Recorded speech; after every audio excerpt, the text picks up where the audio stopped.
different location than last time, but we are going to level up our fourth job, or our fourth class, real quick. Figured I'm gonna try to do at least all the melee jobs that I can for right now. Welcome to the Lancers Guild, adventurer. If you seek to refine your skills with the polearm, then you've come to the right place. Here at the Lancers Guild, spear wielders gather to train with one another and further hone their abilities under the tutelage of our fine instructors. Do you seek membership with us? Yes. Very well, I shall provide you with an insight into the history of our guild. More than just an instrument of war, the spear is a tool for hunting, and with game ever plentiful in the Twellswood, the weapon has been the mainstay of the locals here since before the founding of Gridania. With the passing of time, our nation became a gathering place for spearmasters from across the realm, many eager to test their mettle against the famed might of our wood whalers. And it was here in Gridania that their myriad fighting styles came into contact, eventually giving rise to the art taught here today. That spear technique can be formalized at all owed much to the founding of the Lancers Guild by wood whaler captain Miss Dale, nigh on a century past. The tradition of accepting students from without as well as within Gridania's borders persists to this day, ensuring that the art of the polearm may not only survive, but also continue to evolve. Well, there you have it. I hope this brief history of the guild has helped settle any doubts in your mind. The Lancers Guild is always eager to welcome new initiates. If you've a will to enlist, speak with me again and we can begin enrollment procedure. And actually, I'm going to hold off on that. And we are going to... I'm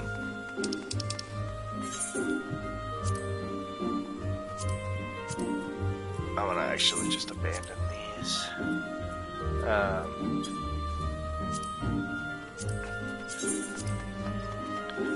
And we're going to just continue the main story for right now.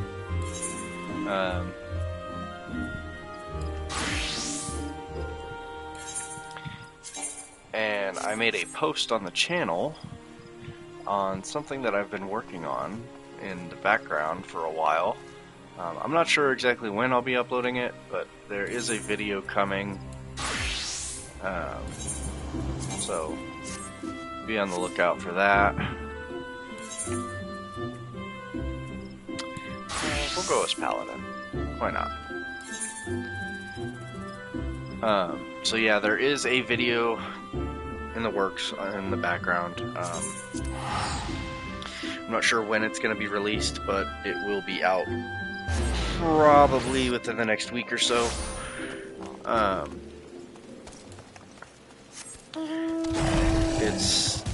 I wasn't asked for it or anything, it's just a video that I wanted to make because I do see a very common question being asked. But anyway, why yes, I am Professor Lamberton. Beg pardon, you wish to hear about my research on corrupted crystals? Truly? Well, nothing would give me greater pleasure than to discuss my work with a fellow man of science. Alrighty. I'm gonna take the tank gear, even though I don't need it. Ah, so rare it is to find fellow intellectuals in this region. It is even rarer to find one capable of comprehending the nature of corrupted crystals. Come to think of it, there was another, a hermit to whom the church had given sanctuary. Curious fellow, unsociable, rather daft at first impression, yet possessed of an amazing affinity towards the scientific pursuits. But to the matter at hand. Did you say you wish not to conduct field observations, but to harvest a corrupted crystal? Egads, man, at least take the necessary precautions so that you do not suffer from exposure to its harmful energies. I'm beginning to wonder if you've sufficient qualifications to handle such hazardous materials. Still, your ignorance is somehow endearing. Luckily for you, I have precisely the means by which these inherent dangers may be averted. Simply store the crystal you seek within this boarded pot to protect yourself from its deleterious effects, though I suppose you will be bombarded with its energies until you place it within the vessel. Well, perhaps it shall motivate you to work quickly. In any case, take the pot to Hasako, a student of mine monitoring the flow of ether at Highbridge. Explain to him your quest, and he shall instruct you in the finer points of crystal harvesting. Alright. So yeah, I kind of want to finish the story today. So we're gonna do that. Or get as close to it as possible today. And then tomorrow we will work on leveling up all of the jobs up. That I might do on my computer instead of my PlayStation, which is what I'm streaming to you now from. I mainly just stream from the PlayStation just because it's easier for me. I can still see chat and everything, but it does get way easier to excuse me. It's just easier on me. Plus, I don't mind actually playing with the controller. I can play on either mouse and keyboard or the controller. It's just the controller's fine. I mean, the game is designed to allow the use of a controller. But anyway, how many times must I be made to explain myself? I am not contemplating suicide, you imbecile. I have chosen this precise position to perform scientific measurements. What have we here? A containment vessel? Why, this is the handiwork of Professor Lamberton. You thieving knave, I shall call for the... Oh, you say the man himself lent it to you? Then you must have sought me out per his instruction, which means he believes me experienced enough to expound upon his explanations. At last the recognition I so rightfully deserve.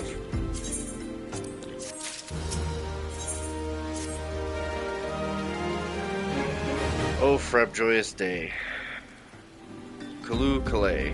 That I should be chosen to guide this man, yes, I, Hahasako, greatest of Professor Lamberton's pupils, shall see that you successfully quarry your quarry.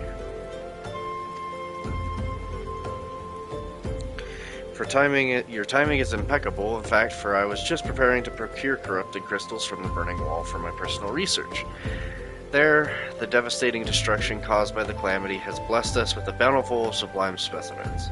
But something tells me that not but a perfect peace will satisfy your high standards, in which case you must needs descend to the deepest depths.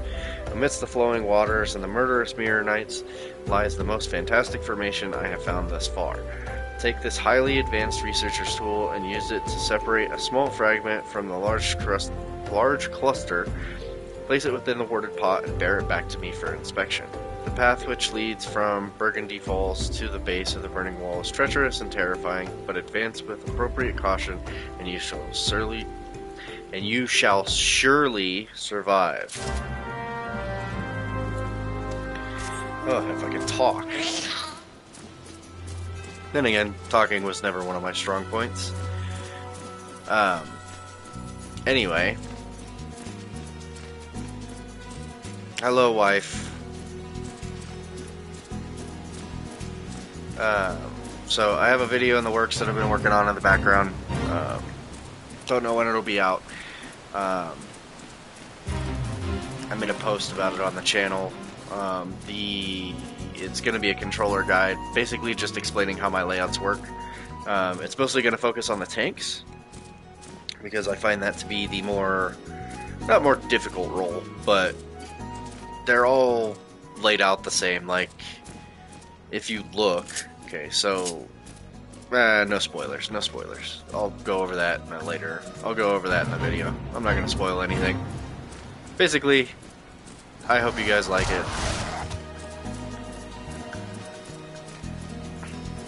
Alright, actually, do I need these guys for my... Well, I need these. Do I need these at all? No. Okay, so we just swap. Alright.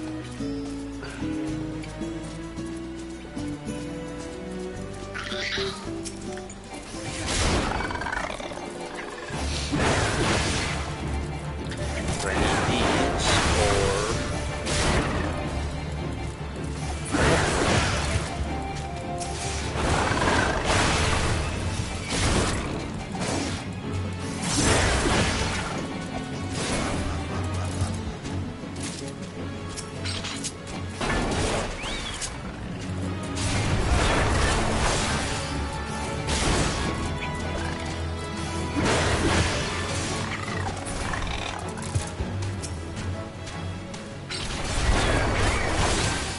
Oh my god.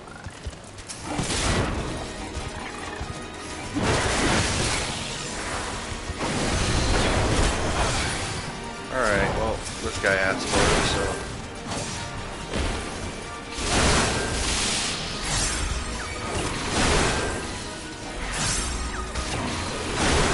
Oh!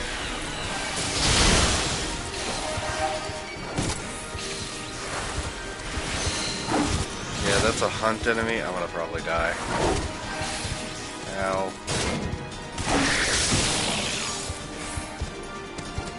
That's a hunt enemy. I'm not gonna mess with that. I just happened to get too close to it. But the bad part is I need to go over that way. Okay. Now I'm paralyzed for like another 10 seconds.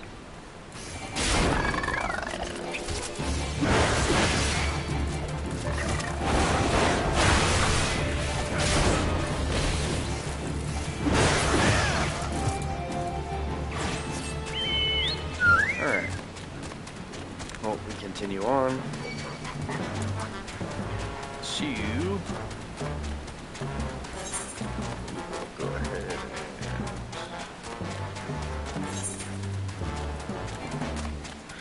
What do you mean I can't change my class right now? There we go.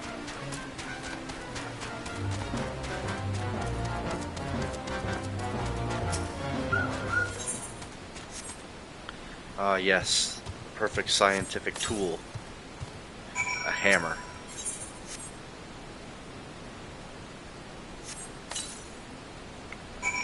Alright. Now we go back to Hahasako.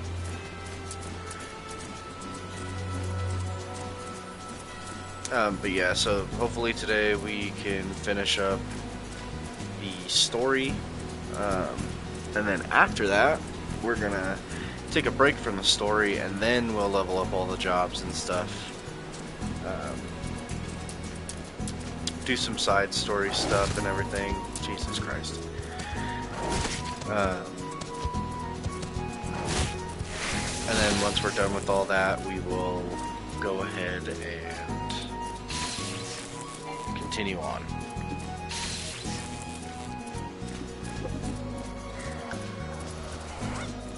I think the only difficult thing is going to probably be finding a group for the raids, but we'll figure it out.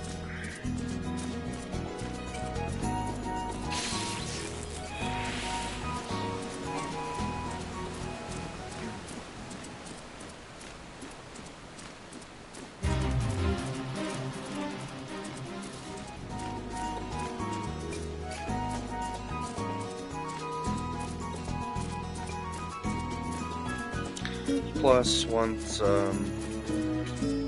we get towards Heavensward, there's not a whole lot of... I mean, there are moments where I'm gonna have to read the text and stuff, but for the most part, it is voice acted. Ah, I see you've come galumphing back. Have you the crystal then? Yep, here you go. What a prodigiously large and lovely crystal. Professor Lamperton will doubtless chortle with joy when you present it to him in person. Oh, and upon your return, do remember to recount how I helped you with your harvesting. Okay, I'm gonna just run back so I can kind of ramble a bit. So yeah, once we get to different expansions, for the most part, the further on we go, it seems like there's less and less need for me to talk, which means you won't have to hear my ugly voice here soon. But yeah, I don't like talking over the cutscenes unless I have something of import to say. But yeah, as we go on, you'll hear less and less of my voice during cutscenes and when we accept or turn in a quest, so. But for the most part, you're gonna have to listen to me right now. I know, it's horrible. My keen scholar sense tells me that you've obtained a corrupted crystal, am I right? Yep, here you go.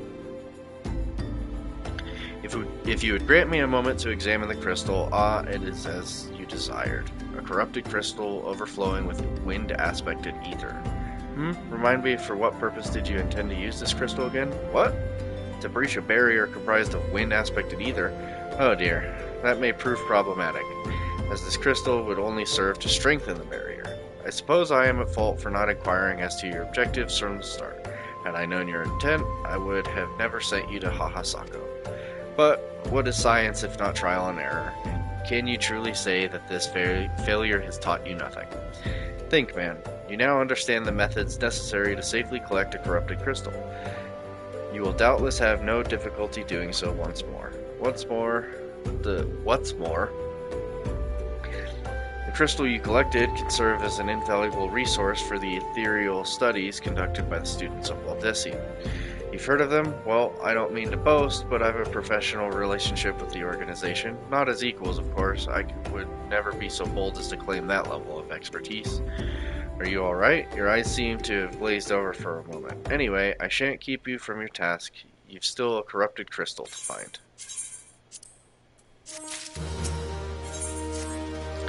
Corrupted crystals of sufficient size and strength are not all that common, I fear. Fortunately, one of my other students, Sienna, claims to have discovered another promising site in eastern Lenosha. Wait, that's not correct. Eastern Lenosha was where she was nearly killed when wandering too close to an imperial castrum. Now that made for an amusing anecdote. It was western Lenosha, Pharaoh Sirius on the Isles of Umbra, to be precise. I can't recall her exact reasoning, something to do with one of Dalamud's talons or some such nonsense. What I can say for certain is that she is still in Ailport, attempting to gain access to the Isle. Why not travel there and see if Sienna's inquiries bear fruit? If you can look past the crass and violent ways of the local pirates, you might find your time there to be quite pleasurable. Oh, and do not forget to take your makeshift warding pot, lest she think you unprepared for the task. Alright.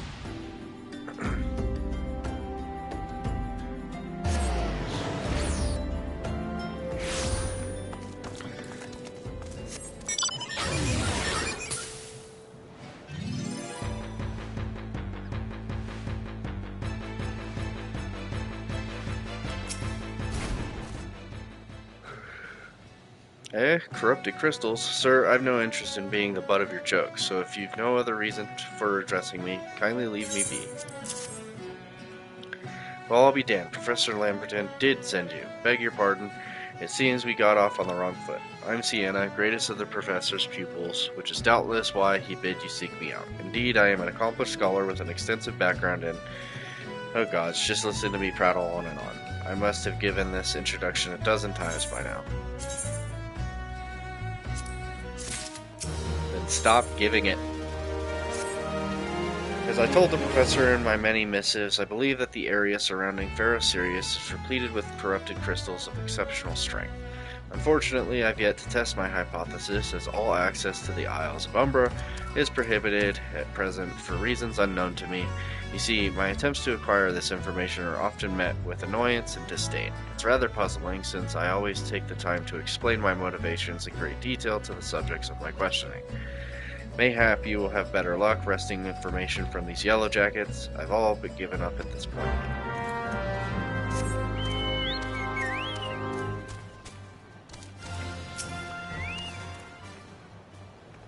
Ah, you startled me. Don't you know better than to sneak up on a person at a time like this? What with all this fatuous gossip of spirits and specters haunting the Isle of Umbra, just because I know it's nonsense doesn't make it any less frightening.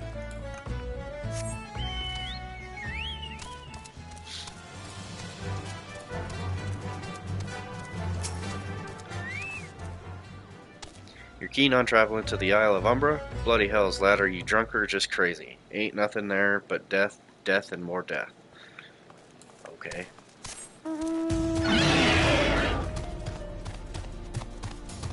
Like how it's all foggy in the game, too.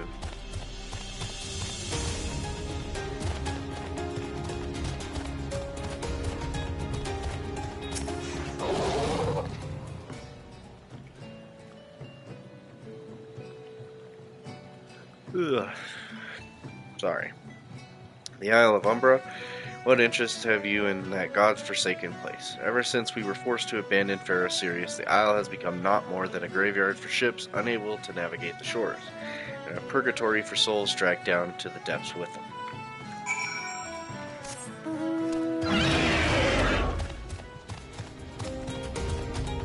Well, there you go, that's your reasoning. Everybody's afraid of ghosts. Spooky.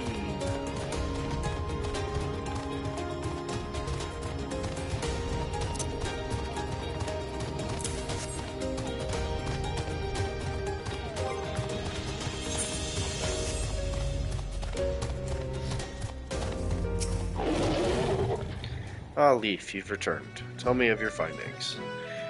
Really? Infested with the undead, you say? That is very, very interesting. That is a very, very interesting development. Excuse me for a moment while I gather my thoughts. I have a feeling she's going to be afraid. Worry not, my friend. I've given your findings some thought. I've concluded that this talk of spirits is not more than local folklore.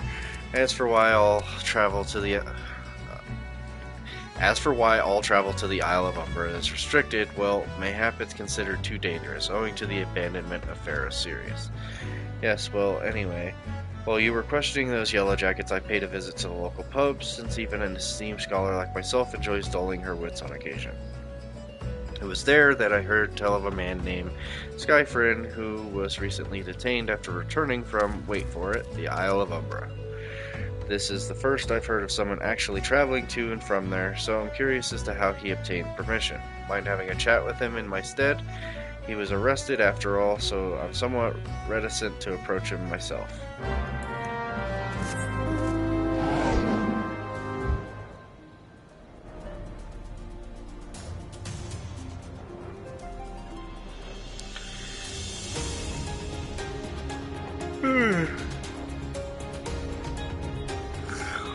Ugh, I need to quit yawning.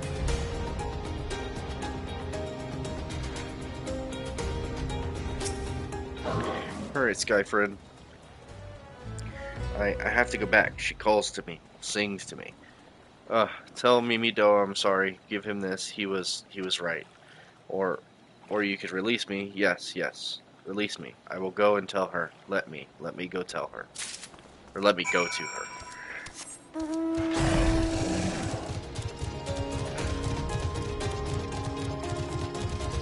Yeah, I'm gonna keep you locked up, buddy.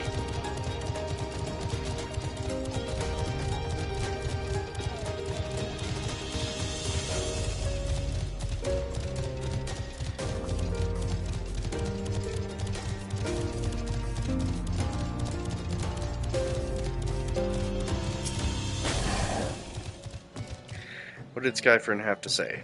That's not terribly helpful. I couldn't care less how much he misses his favorite bar wench. But what was that about a man named Mimi Doa? Wait, I know that name. That's the bastard who grabbed my arse the other day at the pub. Well, if you want to give him that feather, be my guest. I'm not going anywhere near him and his wandering hands.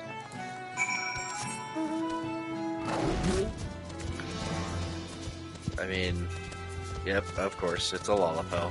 Go figure. Nothing in it, are you? Or another initiate, are you? No, then what are you? Speak up, son, I can't hear you. There's a golden feather. Bugger me, is that what I think it is? Nah, couldn't be. You found this, you say? Where'd you say you found it? Skyfriend, you say? Was hoping to have a word with the lad, but it sounds like there's not left twixt his ears. He was supposed to help patch up Pharaoh Sirius, he was. Company sent me to supervise the lot of them. Weren't getting work done on their own, see? Half of them walked off, half of them ran off, and half of them up and vanished. What's that? You be looking for passage to the Isle of Umbra? Why didn't you say so? I've been thinking of dispatching someone to take a look on behalf of old Mimi Doa. Tell him how the land lies. Ain't nobody been interested till you came a-callin'. Whole port's up in arms about spirits and so forth. If I had the gill, I'd hire some sellswords and let 'em sort it out. But you'll do in a pinch, you will. Show this parchment to the skipper, and he'll see you there and back.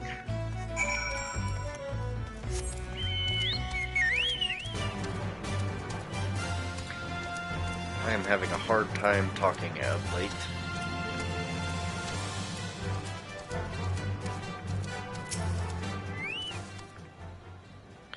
So, you went and had a word with Mimidoa. I hope the valuable time you saw fit to waste amounted to something. You mean the disgusting creature was Skyfrin's superior?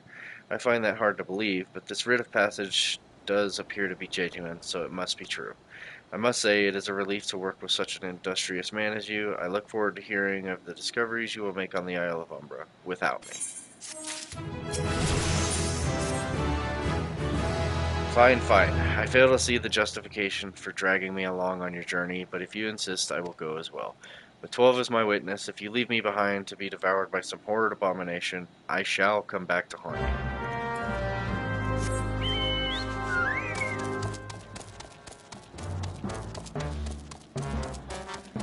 Alrighty.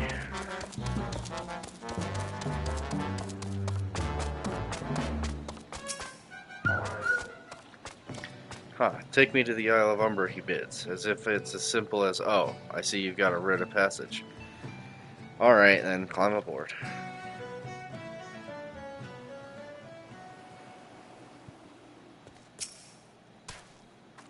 This doesn't seem all that bad. I'm not saying I'd like to build a summer home here, but oh the hell's with this. Here, take your pot and go on without me. You've harvested corrupted crystals before, right? So it isn't as though you require my assistance. Speak to the man guarding the gate. I'm sure he'll let you in. Now, if you would please excuse me.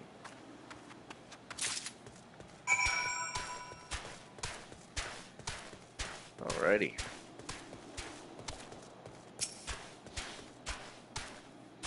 Beg your pardon, sir, but how did you come here? Access to this island is currently restricted.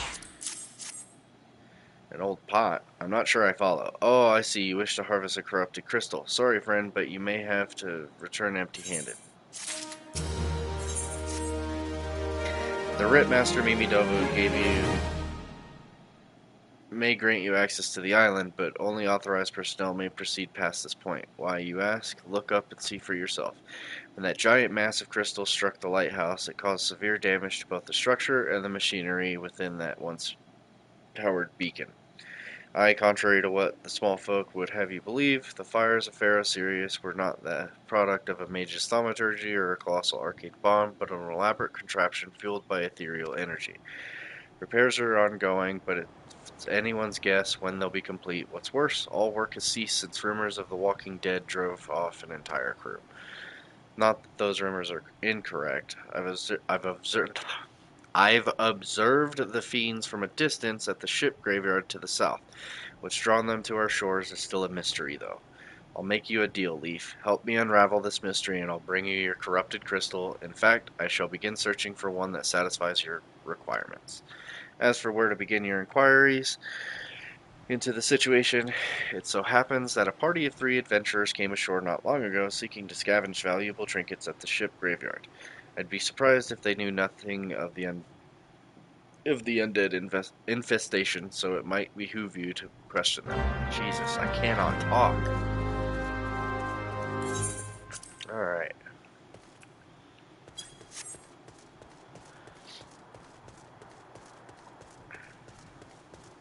Let's talk to these guys. It's all there for the taking. 5 bleeding years worth of wreckage and their cargo. But those queer dead things and their voice. Actually, the voice was quite nice. You saw them too, right? Dead people, just shambling about without a care in the world. Except when they do seem to care, that is, and start shuffling towards the water. Gods, that voice, that single fleeting verse, I can still hear it. Stay clear of the southern shore, friend. It took every ounce of my strength to resist.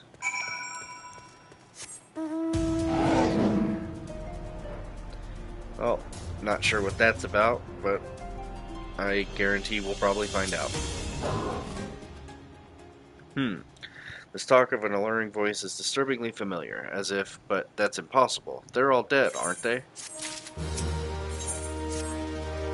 But if they have returned, that would mean, oh, beg your pardon, I was just, thinking about something. Which reminds me, I received word from that Master Mimidoa would be arriving any moment. Apparently, he grew tired of waiting for the lanky young lad with the thousand yalm stare to return, which I'm assuming is you. I don't know what sort of arrangement you had, but you should probably go and explain yourself.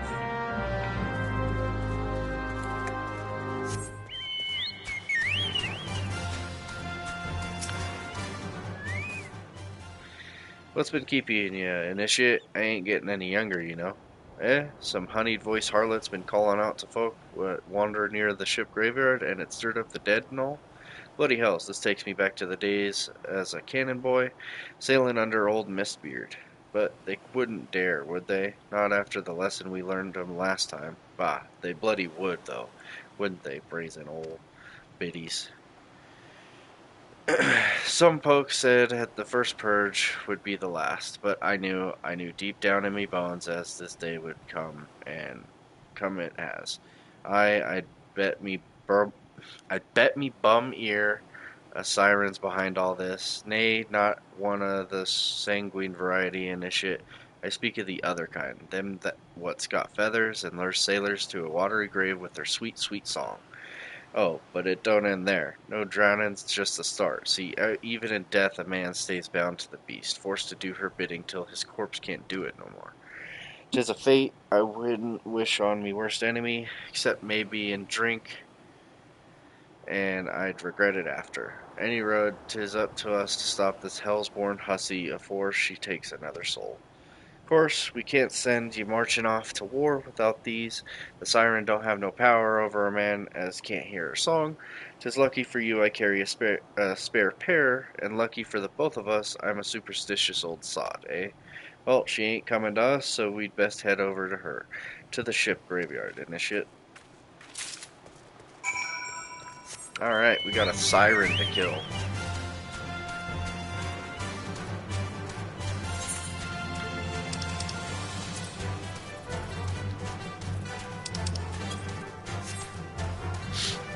But before we do that, we're going to do the hunting log, the stuff that I need here.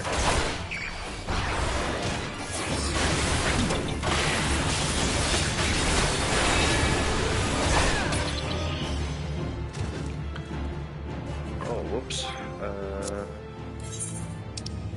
Let's go ahead and add this to my paladin hotbar that I forgot to do.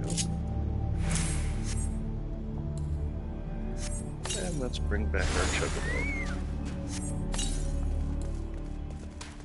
Just because he's handy to have.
Alrighty.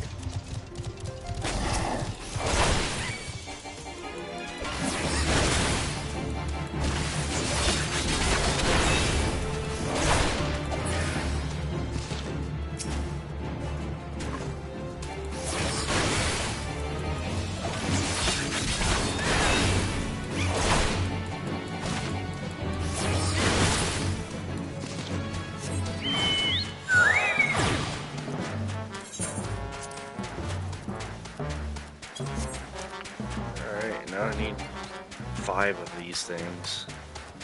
I'm gonna try to just gather them all up in one place.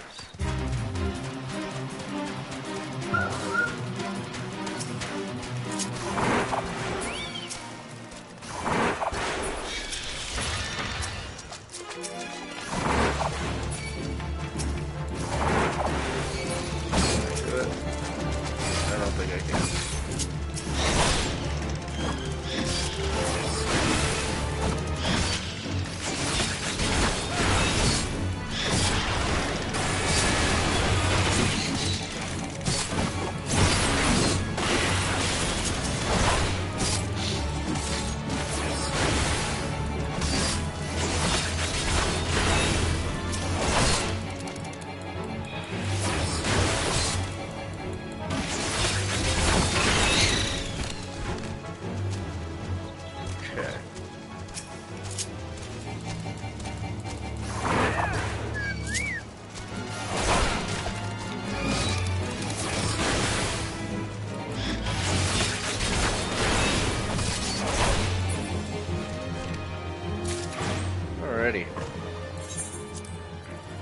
takes care of that one.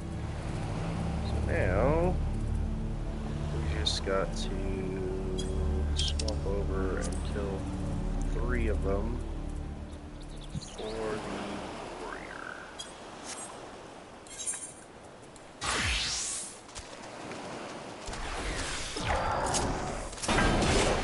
Oh my god.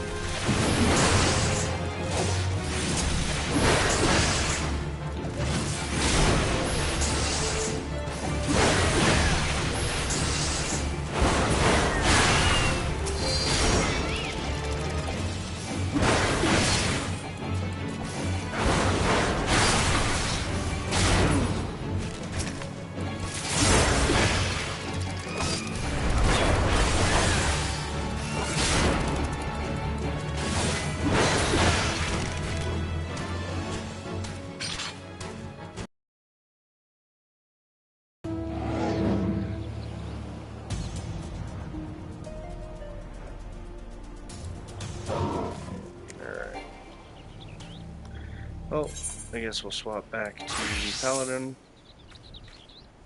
And we'll wait for those guys to respawn. If she passes near the shore, she's sure to spy the campfire and come looking. Just a matter of waiting now. Did one of them spawn? Yep.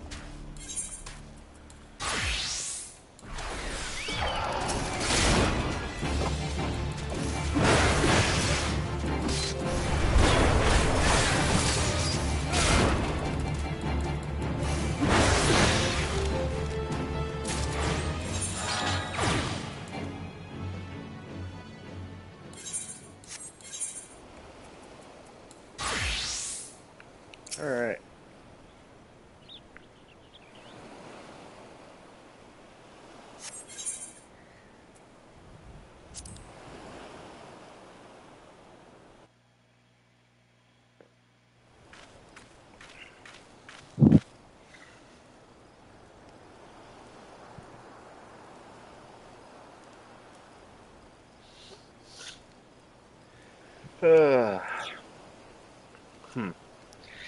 I'm beginning to wonder if some sly bugger ain't spun us a yarn here.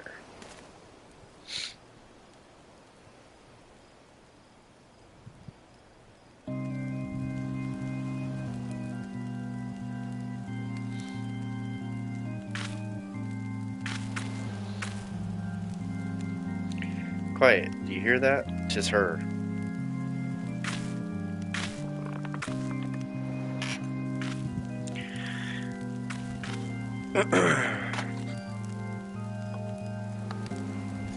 Look.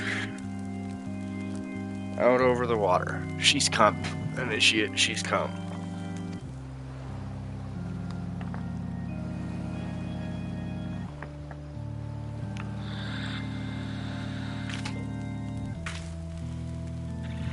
Quick, lad, shove them plugs in your ears and get ready for a fight. As soon as she realizes you're deaf to her ditties, she'll call her thralls, and we'll be up to our necks in corpses before you know it.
Alright.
Explode.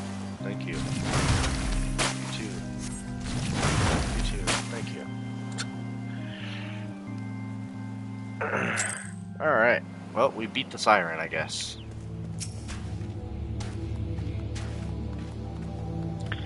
Am I alright? Huh, I'm better than that, initiate. Happy as a sailor in a whorehouse, am I? I am.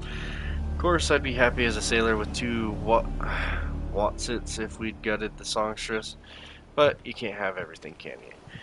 She'll not come crooning around here again, though. Not for a while, any road. And if she does, well, we know what to do, don't we? Thanks for your help. Oh, bugger me. I've clean forgot your name. Remind me, Leaf? Don't recall having no initiate by that name, but if you're not me old mate, was name, why you've been so bloody helpful? Ah, never mind. Be seeing you, lad. Alright. Let's make sure I don't need anything else here. It doesn't look like we do.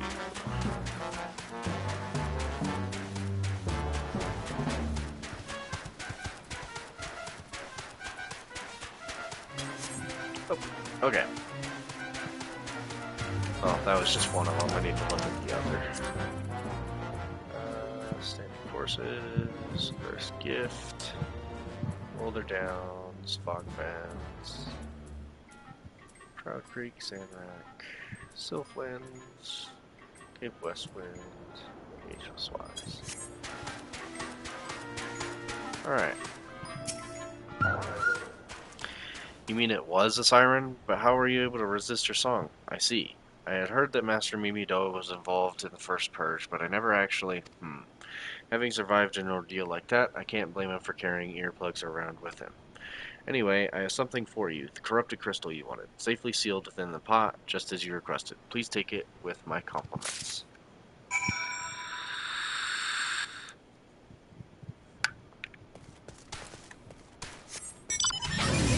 Alright. And now we're headed back to Elport. Hop in if you like. Yep. Now we go talk to Sienna. Or Sienna. I don't know. Names are hard.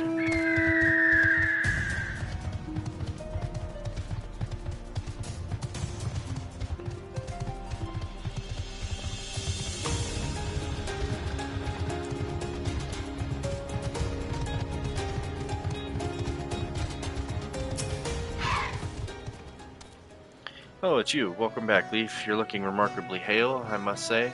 And more importantly, alive. You are alive, aren't you? Aha! The conquering hero returns bearing a gift. Might I have a closer look? Impressive. Very impressive indeed. Yes, I think you'll be quite pleased with this specimen. Congratulations, Leaf. Seldom, if ever, have I encountered a corrupted crystal composed of such a volatile overabundance of fire-aspected ether.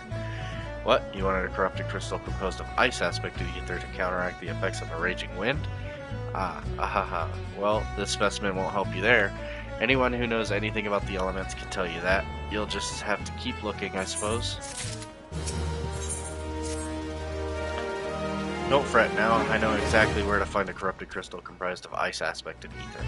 An associate of mine in Gridania has been studying the effects of one such crystal on living beings. Eh, what's with that expression? I thought you would be pleased to hear this news. This is not another wild dodo chase, I assure you. And what's even better is that this time you needn't use the warded pot of yours to protect yourself from this crystal's energies. Hedon's findings suggest that it is quite safe. Why, you ask? Well, let's just say that it has undergone a unique process that has rendered such precautions unnecessary. Anyway, don't let me keep you. It has been a pleasure, Leaf. Come back and see me sometime, alright? I probably won't.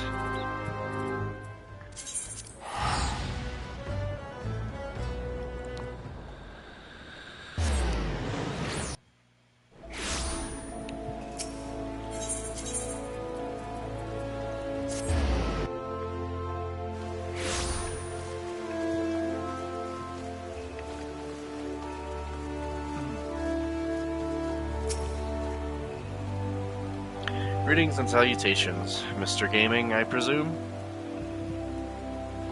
Sienna informed me of your adventures in Ailport. Terribly sorry about the misunderstanding, though, as Professor Lamberton is fond of saying, no action taken in the name of science is ever truly wasteful. To the matter at hand, corrupted crystals possessing the properties you seek could be found in abundance at the standing courses following the calamity. Alas, that is no longer the case, and while there is at least one suitable crystal that remains to be found within the Twelveswood, precisely where it is at any given moment is more difficult to say. Permit me to explain. You are familiar with Spriggans, yes? The furry little rascals that are wont to seek out ores and other stones? Well, one such creature with an infamously insatiable appetite has single-handedly devoured every corrupted crystal in the Twelveswood. Fortunately for you, these crystals take an eternity to digest, assuming they can even be digested, and I am reasonably confident that one still resides within his gut. It's quite fascinating, really. My theory is that this Giggity first consumed a corrupted crystal when you couldn't care less about all this, could you? To the point then, Giggity seldom makes his presence felt unless there is particularly fine fodder to be had. Therefore, we shall require a lure. And I have precisely the sort he will find impossible to resist. Simply place this true heart, I shall save the story of the origin of its unusual name for another occasion, outside of the Spriggan's lair and wait for the opportune moment to pounce. As for the method by which you retrieve the crystal from his gut, I shall leave that to your discretion. Alright. Didn't I need something from the standing courses? I think it was my warrior. Yeah, so we will go on the warrior for this one. And we will go to this one. Alright.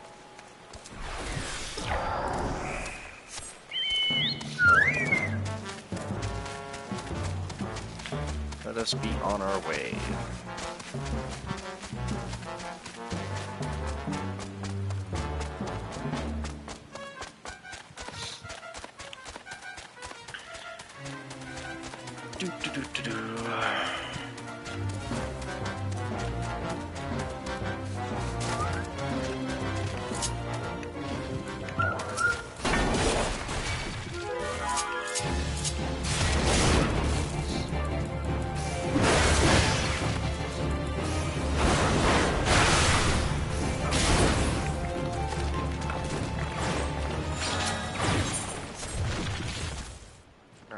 Place this. Now I'll just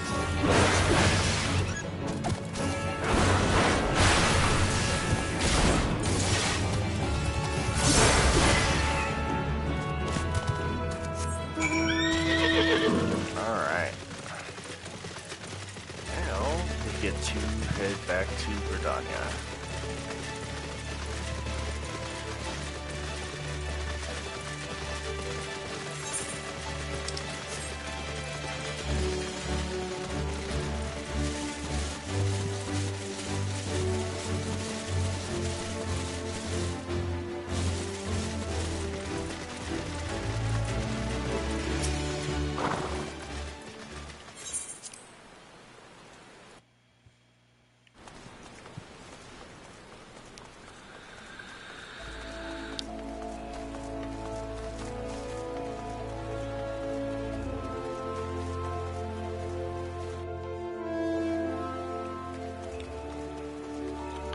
Alright, we'll just run over here.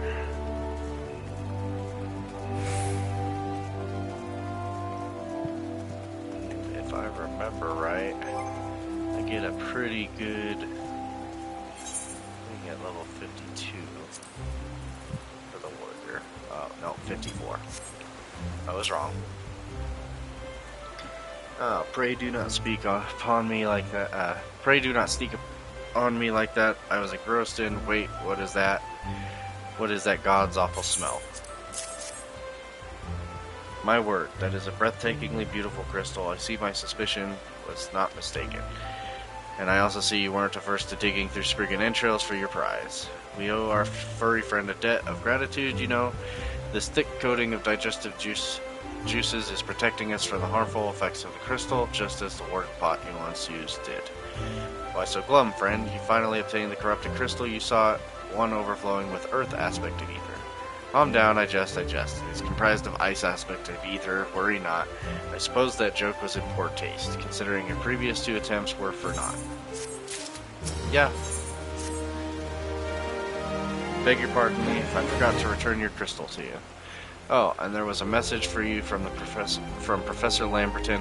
Something about a man named Marquis. Apparently the professor misses the intellectual stimulation. Forgive me, I should have written it down. It occurs to me that I have yet to ask why you needed the crystal. You aren't planning anything nefarious, are you? It would reflect poorly on me and my research if it was used for evil ends. Ah, well, perhaps it's best I remain ignorant. I didn't become the professor's greatest pupil by filling my head with unnecessary information. Alright, let's go back to Sid.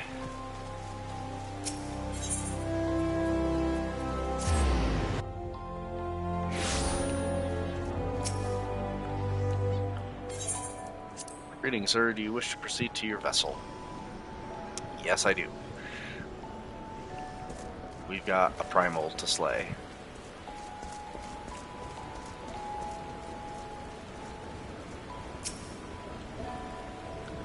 All repairs and modifications have been completed, Leaf. Once you bring me that crystal, nothing will stand between us and Garuda. Here you go. I'll need to run some tests to be sure, but this looks to be exactly what we need. Worry not, Leaf. I'll see that your hard work doesn't go to waste. Please do. I really don't want to go find another crystal. The Enterprise is already more than a common airship, but mark my words, soon it will become something greater, something extraordinary. This is me. This is what I was born to do.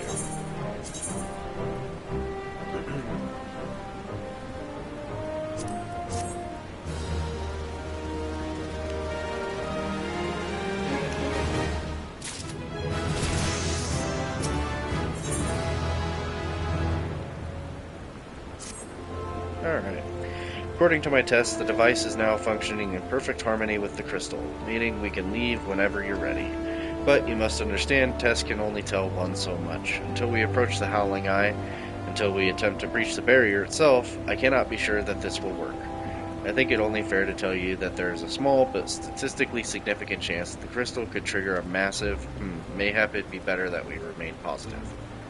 Leaf, I want to thank you for reuniting me with my ship, for trusting me to develop this plan for everything. You've helped me to rediscover a part of myself I'd forgotten. I am not the man I once was, and I do not know if I ever shall be, but I do know one thing. This feels right. My apologies for sudden outpouring of sentiment. I would have waited until after this mission, but, well, you understand.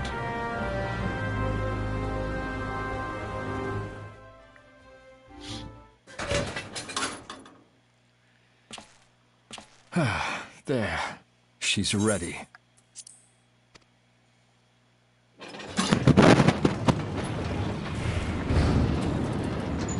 Ah, she stirs.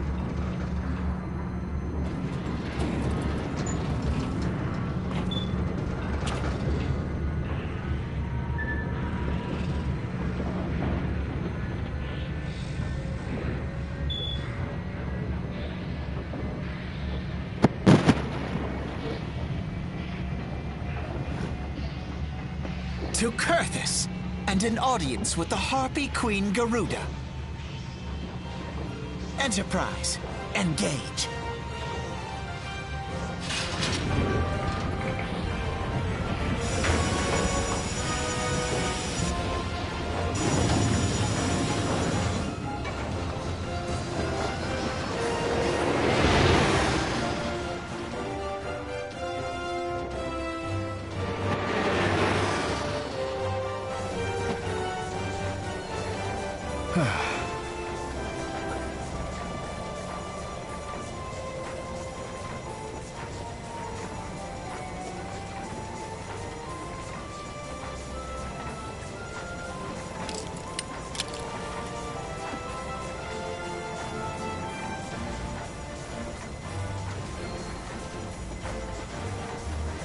Damn it!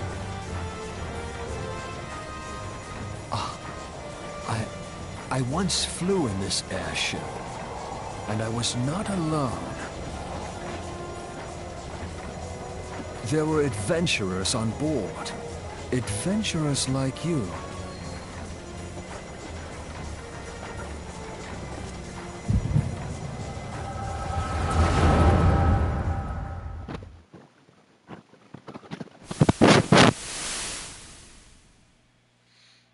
Just how long have I worn these damn goggles?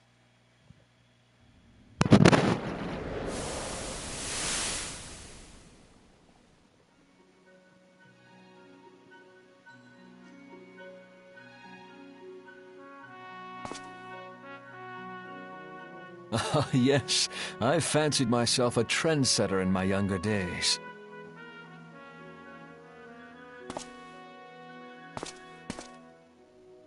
The young prodigy, admired by all, exactly like his father.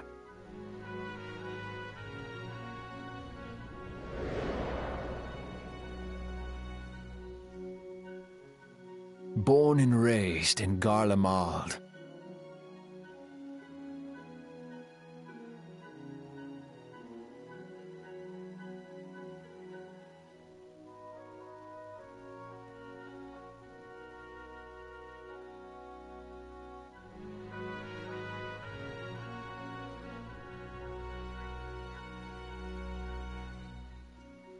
It was only natural that the precocious young student should become an engineer.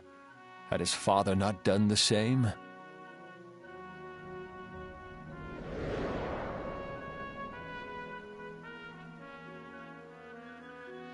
Father, when did we stop seeing eye to eye?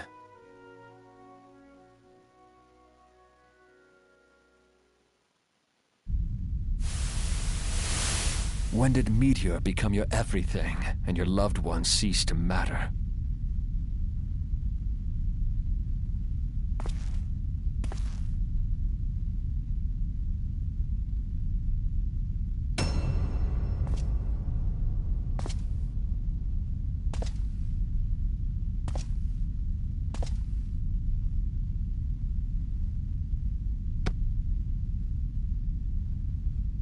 You abandoned us all, but he was there for me, Father. There for me when you were not.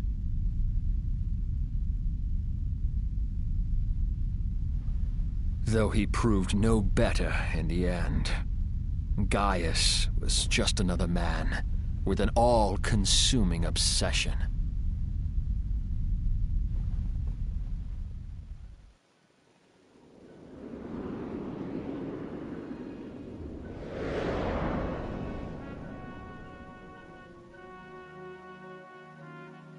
And so I ran, left the Empire behind and came to Eorzea, where I built the ironworks.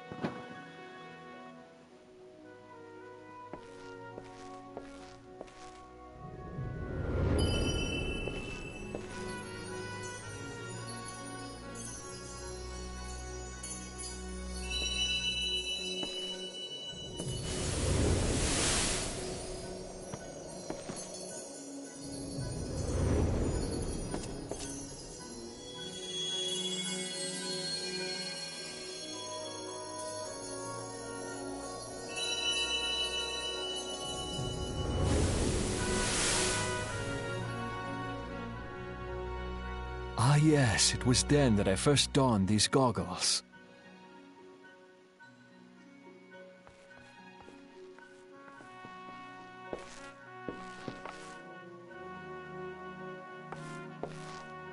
Eorzea opened my eyes. It was home to so many manner of people, each with their own hopes and dreams. People worth saving, and so I fought beside them. I wanted to prove that my knowledge could serve a nobler purpose.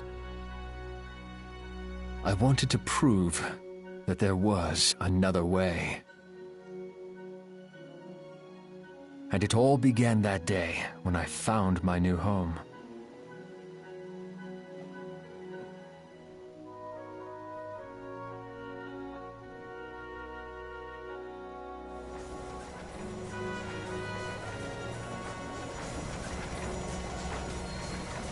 I had forgotten how wonderful it was.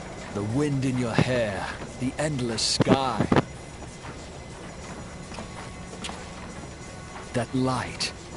It was you, wasn't it? It's surprising how few people know this, but all pure-blood Garleans have a third eye. Perhaps mine helped me recognize you, or perhaps it was just a lucky guess.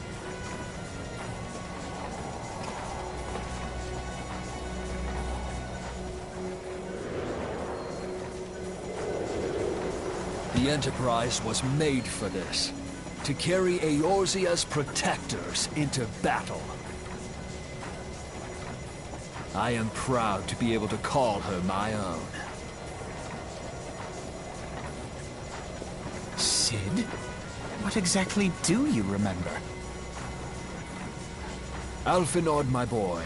Sorry to have been such a burden.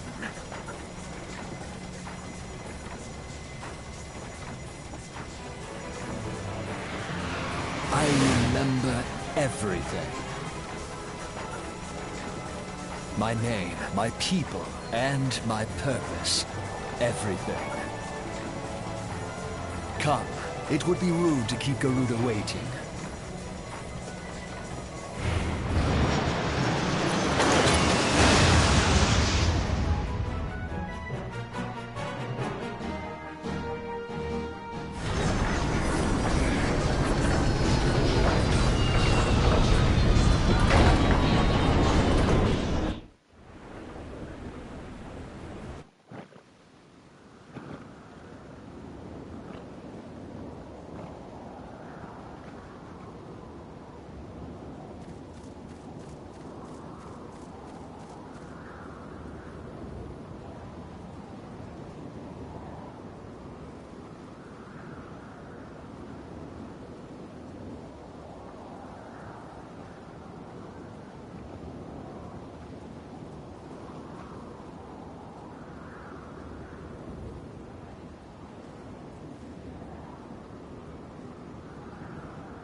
Alright, sorry about that. I was on a phone call. All our efforts, all our travails, all of it was for this. Make ready, Leaf, for the end is nigh, be it hers or our own. Hold on, I gotta take this call.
Alright, sorry about that. So, now we queue up for the Howling Eye.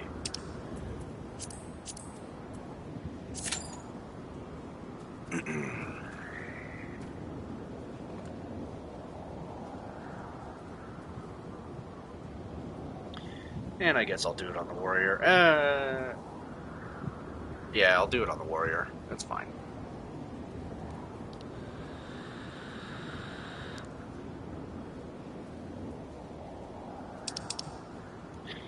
So, let's go through our inventory real quick. Just see, I've got a bunch of stuff to sell. I've got a bunch of materials I gotta go drop off at the, what you calls it.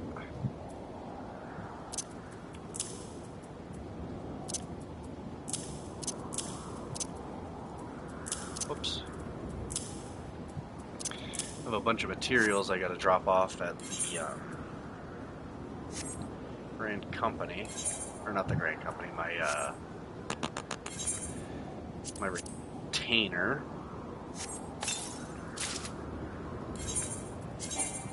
Oh, well, that was kind of a waste. Whatever, we're just gonna use these, get them out of the way.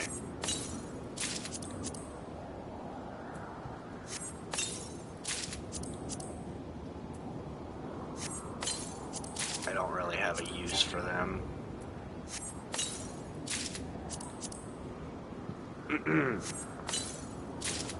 Alright. And let's take a look at our armory chest, see how full everything's getting.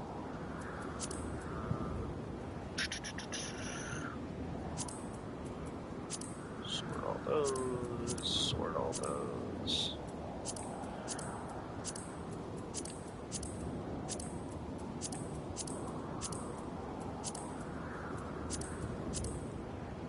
Alright. There's all that.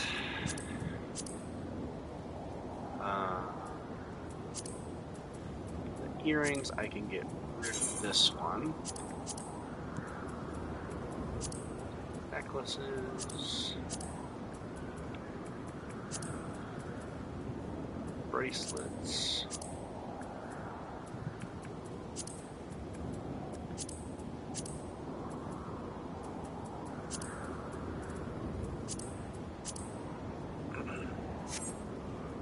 All right.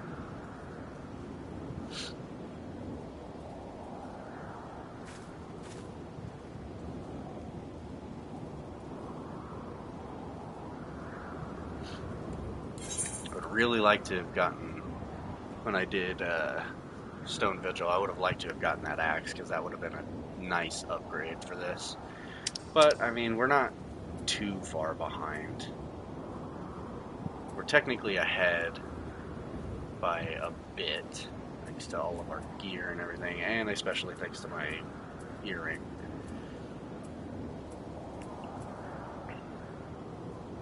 So.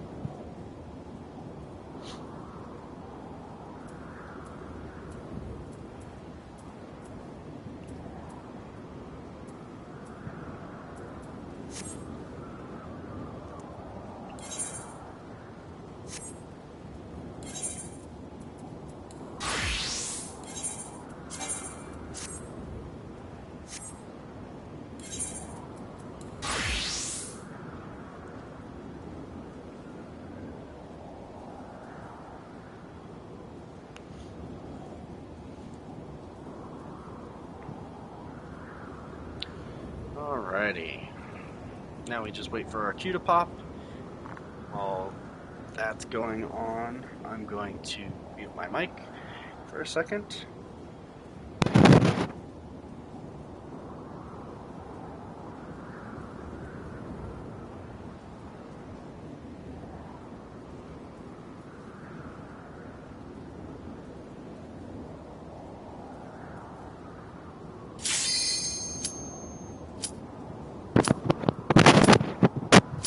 And perfect timing.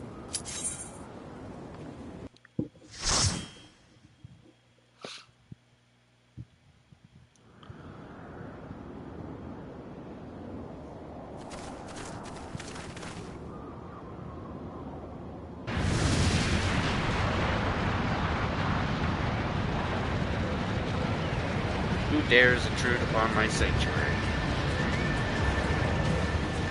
Your insolence shall not go unpunished, landwalkers. 12 preserved. She's huge. As I live and breathe.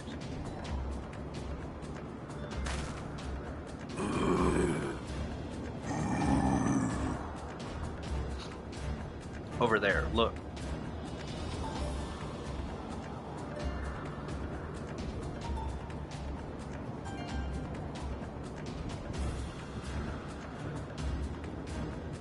Amalja and Kobold prisoners, but why would the Ixal bring them here?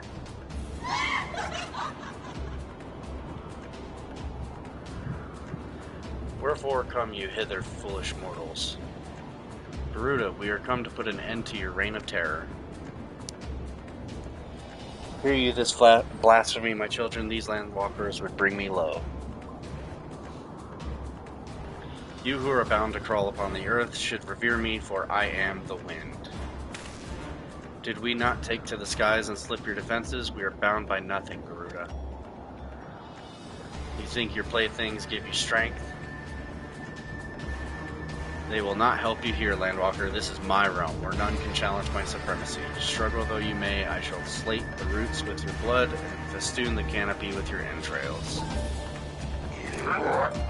Squawk, lay the unfeathered ones we shall, as an offering to Garuda, they will soar.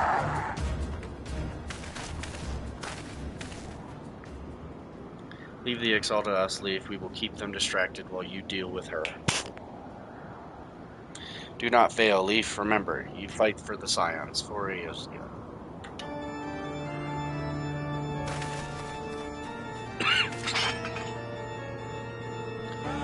The worm would die by my own hand. Come then, I shall grant you that which you seek.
What? How in the hells? This is my realm. You have no hope here. None. None. Did you truly believe you could defy a god, landwalkers?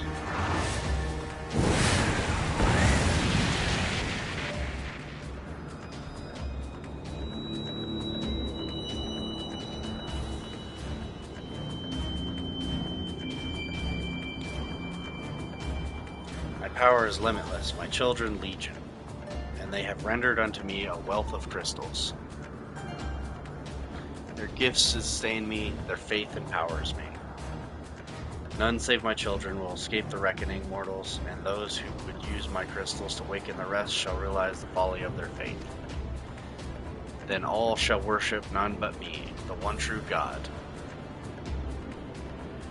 Of course, worship. So long as the Ixal keep praying, she will never fall. Then let's stop them.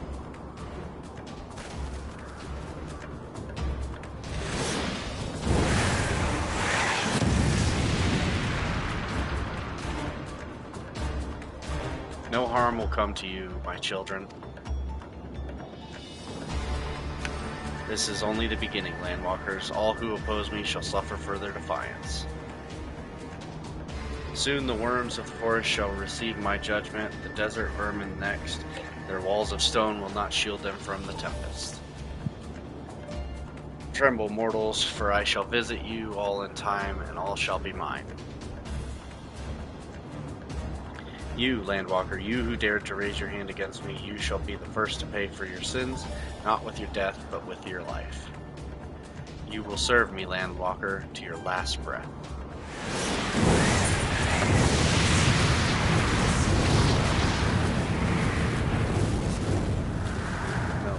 No, I claimed you. You should be mine.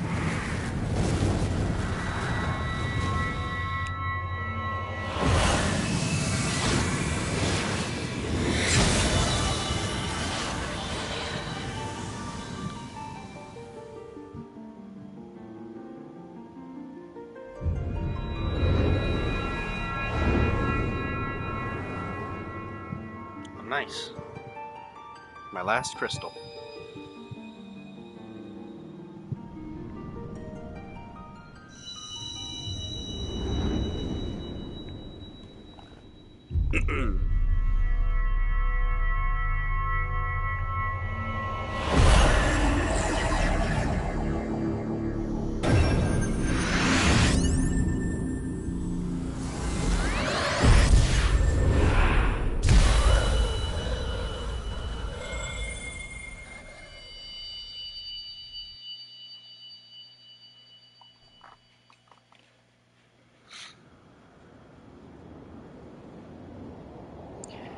What are you? What have you done to me?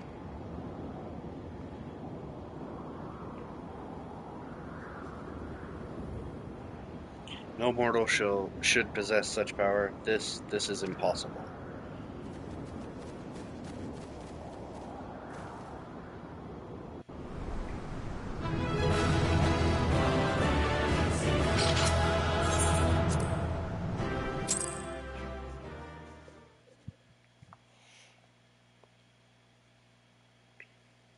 Why do you not tremble at my might? Why do you not beg for mercy? Why do you not die? We've done it! Ah! Impossible it is! Kill you all! Is that all? O Lady of the Vortex, O mighty Garuda, of all primals the most terrible, I say again, is that all? Gaius! Ah, Sid, my boy, you look well. For one who has forsaken kin and country, I wonder what else you will forsake before the day is done. What? What exactly did you hope to accomplish here this day? Well, I shall accomplish far more.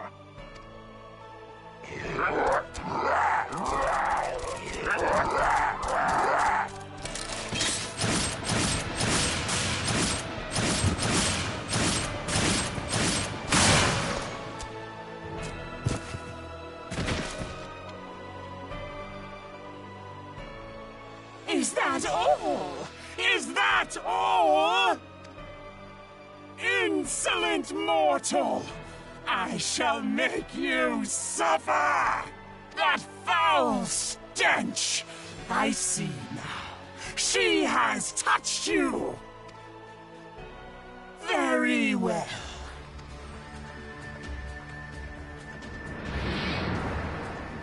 Seven hells, does she still mean to fight?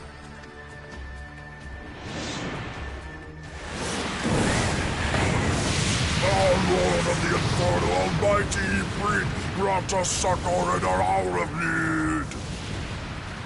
Save us, Titan, Lord of Crags! Ah, it hurts us so! The pain! The pain! What is she? 12 preserve. She cannot mean to...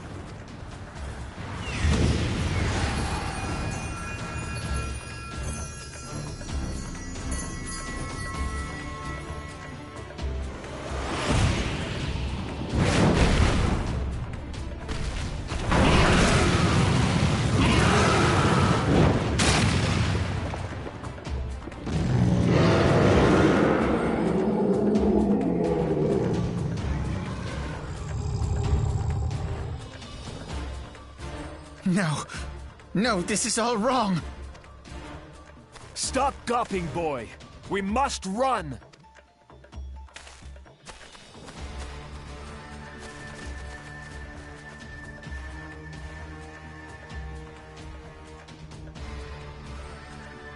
Surrender yourselves unto me!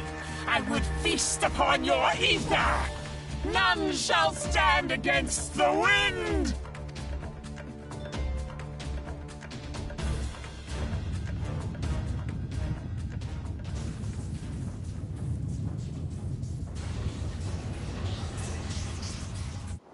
Bear witness to the glory of the Empire!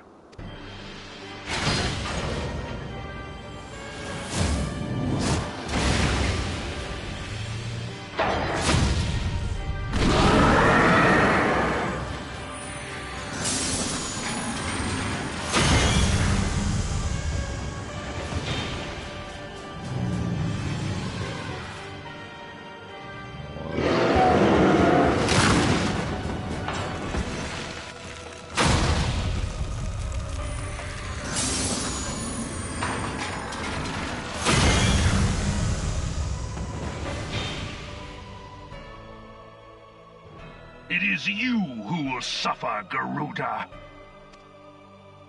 Ancient Alec had ways of dealing with your kind. Now, look on their ultimate weapon, Icon, and despair.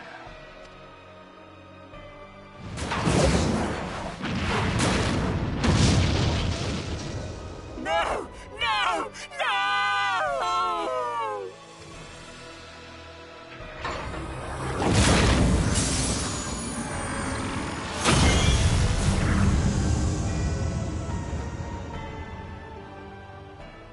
Magnificent. It exceeds all expectation.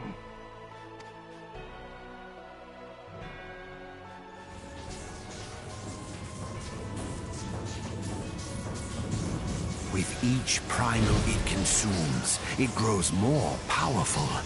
A marvel, is it not? Such is the fate of those who oppose the Empire. There will be no warriors of light to save you this time.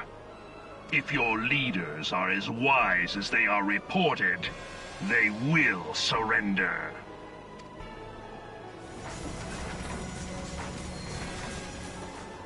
Your skills are impressive, but they will not be enough.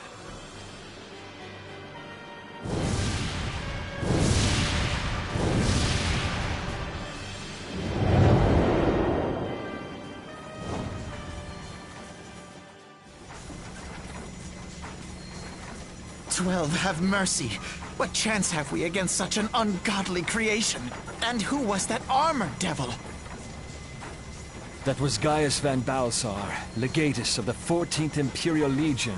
and Supreme Commander of the Garlean invasion force in Eorzea. Of course. The Black Wolf. How could I not realize? Grandfather mentions him in his journal. I was never so naive as to think the man would abandon his ambitions. But these developments are beyond my worst expectations. What have you been doing these past 5 years? How could something of this magnitude have escaped the Alliance's attention? We heard no whispers, saw no signs. In the wake of the calamity, the Empire seized land and built outposts, but that was the extent of their aggression. Damn it, Gaius. Where in the seven hells did you find that thing? It has been a day of unexpected developments, but the fact remains, Garuda is no longer a threat. While I take no comfort in the manner of her downfall, it does mean that we may safely put the matter of the primals to one side. For the time being, at least. Which just leaves the matter of Gaius's new toy. Indeed. That weapon poses the greatest threat to Eorzea. It must be destroyed. But first, we must needs find out all we can. Let us make for Vesper Bay. We shall rebuild the Scions. All is not yet lost, my friend. For we bear the light, and shall surely lead our people from the darkness.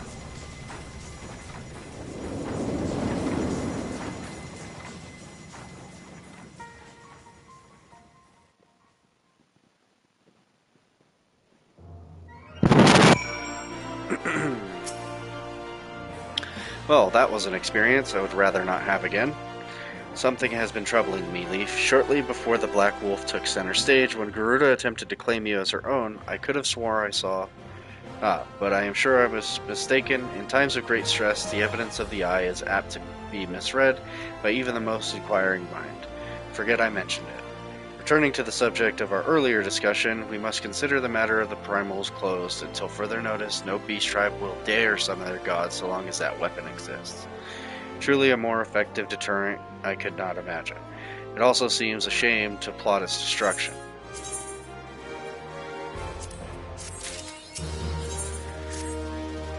It is past time that we return to the Waking Sands. To leave our headquarters in disrepair any longer would be to dishonor the memory of those who fell there.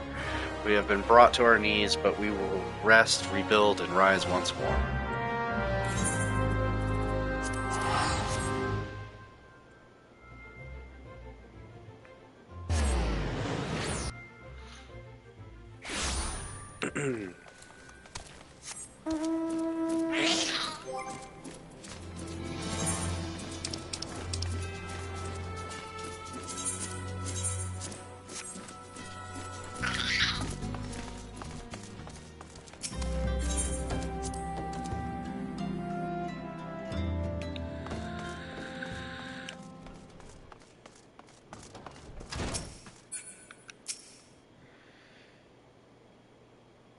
Tell me, Leaf, does aught here strike you as odd? I see signs of recent habitation. Could it be that we have trespassers?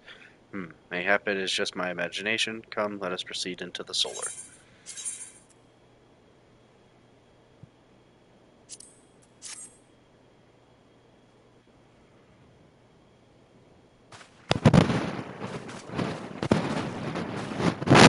Wait.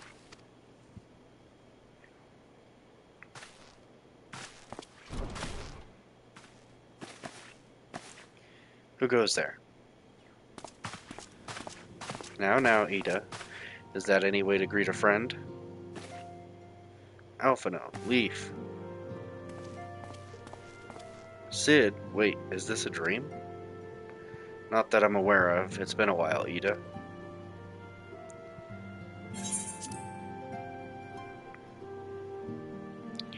I don't believe it. I was sure you'd been... This place has seen better days. I wasn't actually here when I was still in the talks at the Adder's Nest. The first I knew about it was when I came back and I saw... Ida. The church had taken care of the bodies, but that still left the stains. It was hard to know where to start if Ishtola hadn't been here to help me. Ishtola is here too? Yes, but she's not here right now. She's gone to Ul'dah to meet a man who might know what happened to the others. Papa Limo and Minfilia weren't among the dead, according to the church. Ishtola thinks they were taken somewhere. Upon the orders of the Black Wolf, no doubt. Why would he want them? Because they possess something he desires, knowledge of another power that can be brought to bear against the primals, one that Gaius has yet to harness. The Echo. Gaius will be aware of its existence, as well as its immunity it grants the gifted to the primal's influence. Powerful though this elegant weapon may be, he would doubtless desire such protection. He means to use Minfilia to gain an understanding of the Echo, none of which explains how the Empire came to know the location of the Waking Sands in the first place.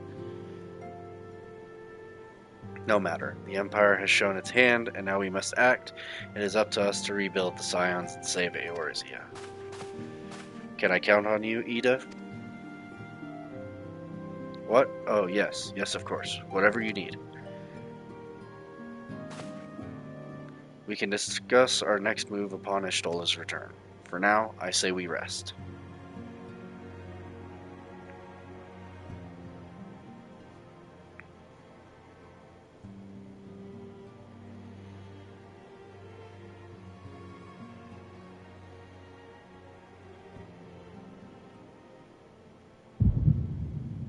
Hear, feel, think.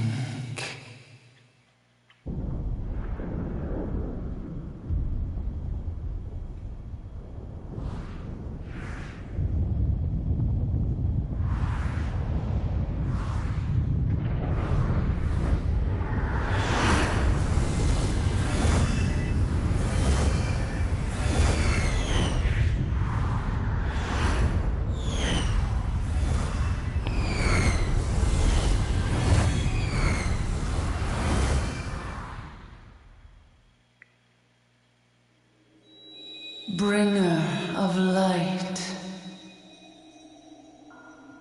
brave gatherer of the crystals, thy soul burneth bright. I am Hydaelyn, all made one. Hearken unto me now, for the darkness doth begin to spread. Wear thee the bearer of the crimson brand, for he is the avatar of shadow, whom death attendeth always. The crystals shall be thy salvation, thy blade and shield both.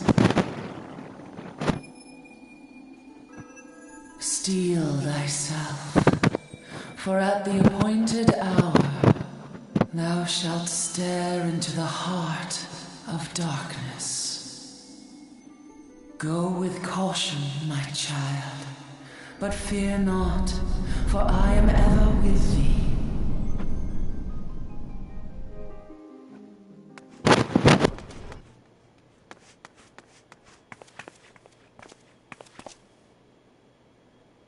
Ishtola. Leaf, I see you and Alphino are safe, and Sid.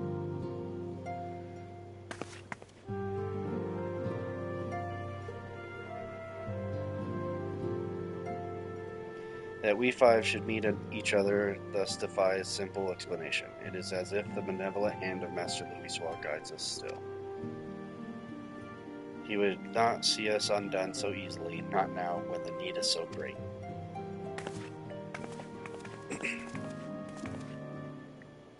I know where Minfilia and the others are being held.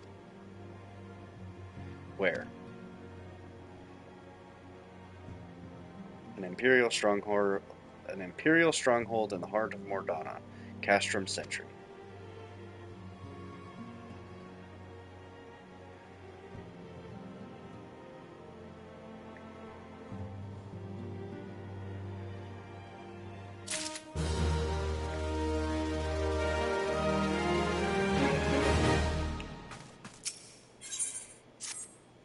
The rescue of our allies will be no small undertaking, Leaf. Even under normal circumstances, breaching the defenses of an Imperial castrum would be a highly dangerous proposition.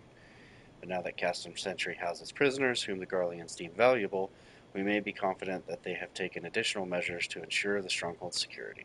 If we are to free our friends, we will require an effective strategy, and if we are to formulate an effective strategy, we will require intelligence. I believe I know a man who may be able to assist us in this. Lord Portelaine of House Durandare. He is stationed at the Observatorium in Corthus. Let us go to him and beseech his aid.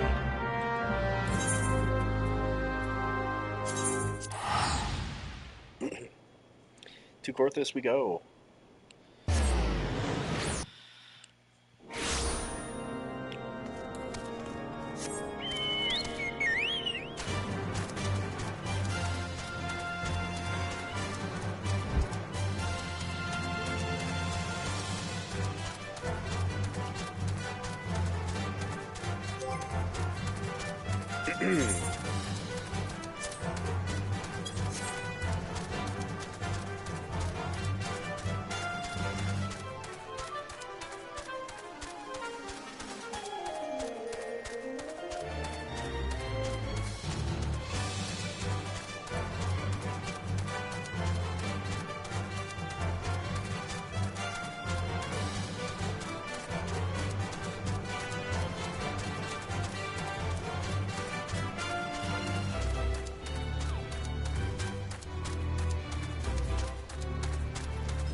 Ah, Leaf, the man who unmasked the heretic in our midst. To what do I owe the pleasure of your company? You are an associate of Strolla, but of course, Lord Durlamont confided to me that you were a scion of the Seventh Dawn.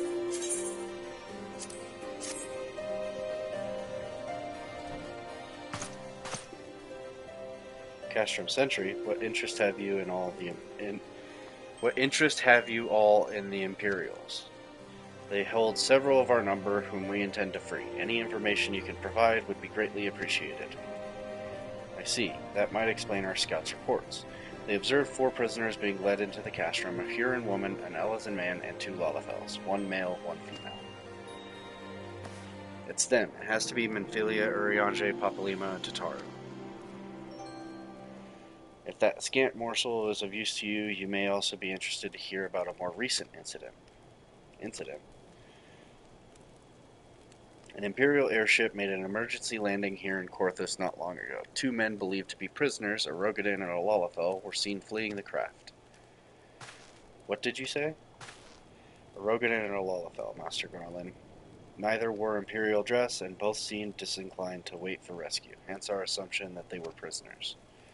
Well, I'll be damned. It's Biggs and Wedge. Trust those 2 rascals to escape. We must find them, Leaf, and soon.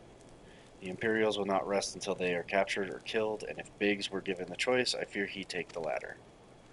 Freeing those held in Castrum Sentry will require substantial planning and preparation. As such, it is an endeavor that will admit some slight delay. The matter of the escapees, by contrast, will not. Shortly after the prisoners vacated the airship, our scouts observed Imperial troops setting off in pursuit. It is likely only a matter of time before they catch them. If you wish to see your comrades again, you had best act now. If, as has been suggested, the Garleans took our fellow Scions prisoner in hopes of understanding the Echo, it seems reasonable to assume that they will not be executed until such time as the study is complete. But Biggs and Wedge are not Scions, nor do they know aught of the Echo. As Lord Portelaine said, this may prove our only chance to rescue them. I say we seize it. Thank you, everyone. You won't regret this.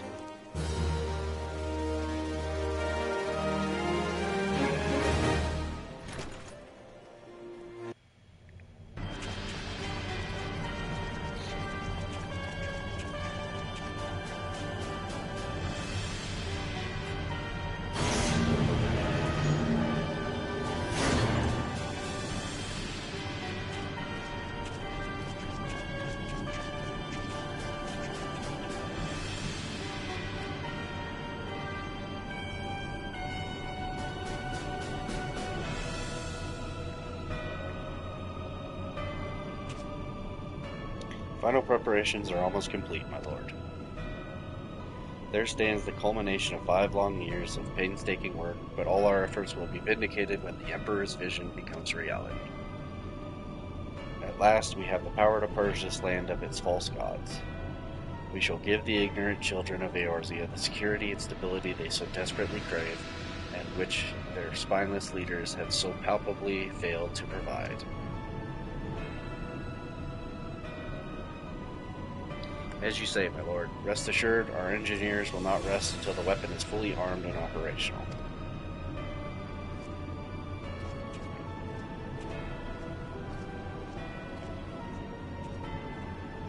Riditin, you depart for Castrum Occidens at midnight. You will command the Western Front in Filbrand. The Eorzeans will attempt to interfere with our plans. You will see that they do not. My lord, if this will be your will, I shall carry it out to the best of my ability. I live only to serve the Empire. Yet, forgive my imprudence, but is it proper to give command of half of our forces to a...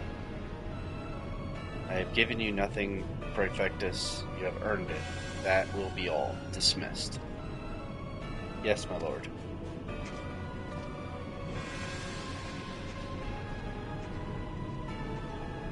My quarters, 1 hour.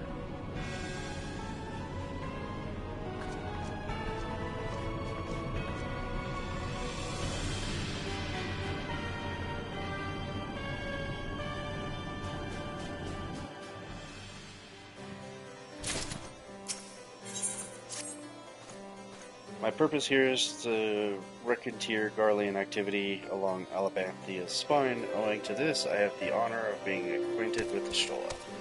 Now, the report of the Imperial airship's emergency landing came to us by way of Zemael Darkhold, situated to the west. Our man stationed at the entrance, a knight named Brickle, may be able to tell you more. So as to expedite your mission, I shall furnish you with a letter of introduction. I pray that you will soon be reunited with your comrades. May the Fury grant you strength.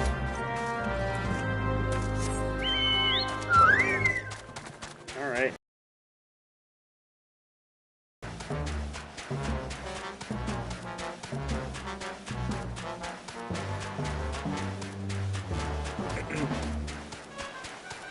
Alright, well, in about an hour and a half, I'm going to have to go and do some stuff. I will be back as soon as I can, and then we will continue on the day. Like I said, I want to at least try to finish Aurel Reborn's story, but we'll see how far we get. You stand before Zemael Darkhold, the subterranean fortress excavated by the great Ishgardian house of the same name. None but Authorized personnel may enter. A letter from Lord Courdelane? So you've come about the Imperial airship. According to our scouts, the vessel had scarce touched the ground when a pair of men, captives by all accounts, burst forth and bolted. Imperial soldiers had since been sighted in the area seeking to recapture them. What? The captives are like to be your friends, you say? Then let us pray that they are yet a step ahead of their pursuers. The emergency landing reportedly took place near the Arum Vale, situated south and west of here. I suggest you take your search there. Seek out a knight named Perimol. He should be able to assist you. It's either Perimon or Piermon. I think Piermon.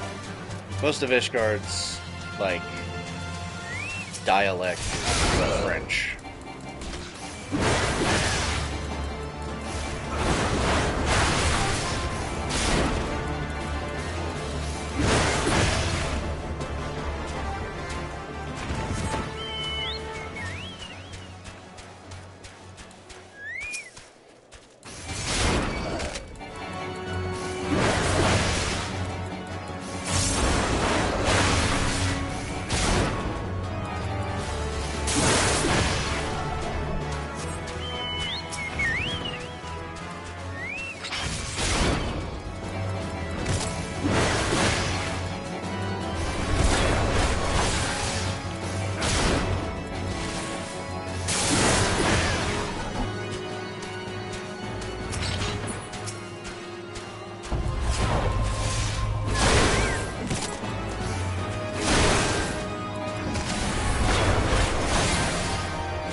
Imperial airship? Aye, I saw it approach to land with mine own two eyes.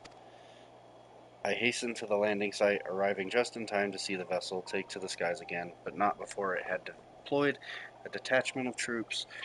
Rough orders were being barked, and there was an air of consternation about them.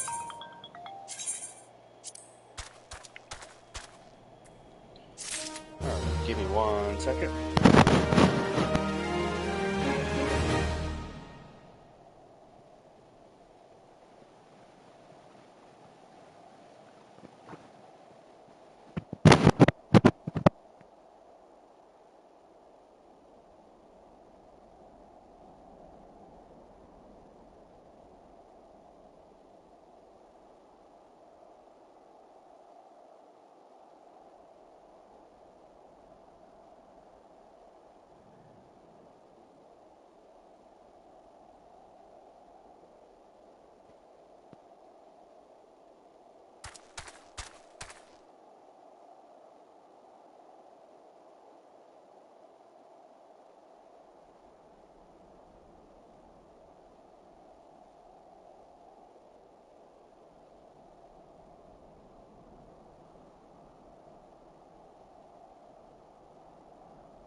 Alright, I'm back.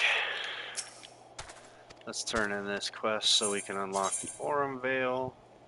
I'm gonna take that.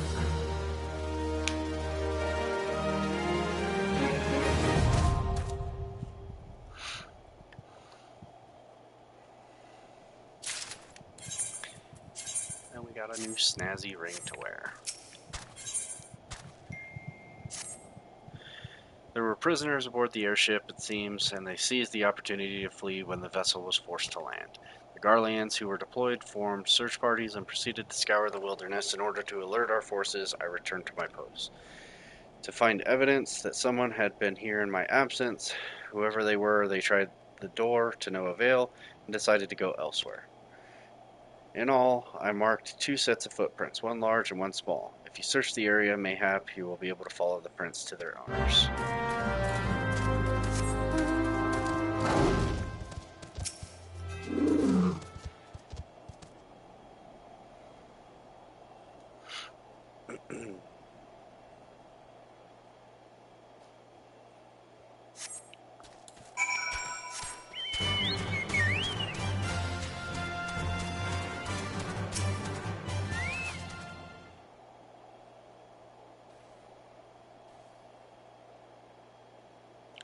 Now we search the footprints and hopefully find Biggs and Wedge.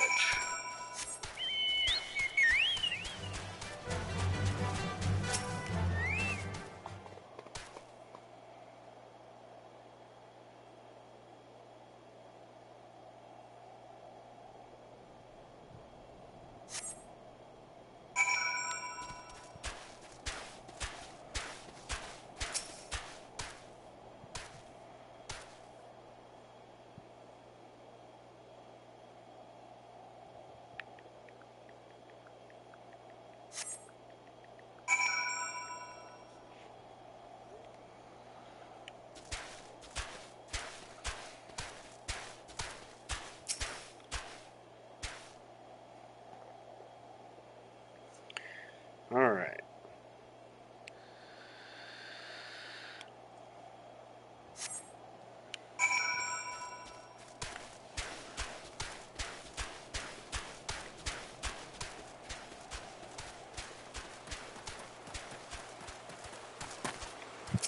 Hey, it's Wedge.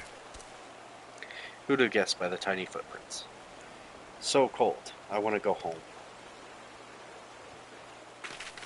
Oh, please don't eat me. I'm not nearly as succulent as I look. It's all skin and bones underneath, I swear. Leaf, it's you. Thank goodness you're here. It's been awful. The Garleans were snapping at our heels like a hungry pack of wolves. I was so hell's-bent on evading them, I almost ran headlong into a monster's gaping maw, thrice. And when I finally found cover, it hit me on how cold and hungry I was. But Biggs, he isn't here. He went off in a different direction to lure our pursuers away.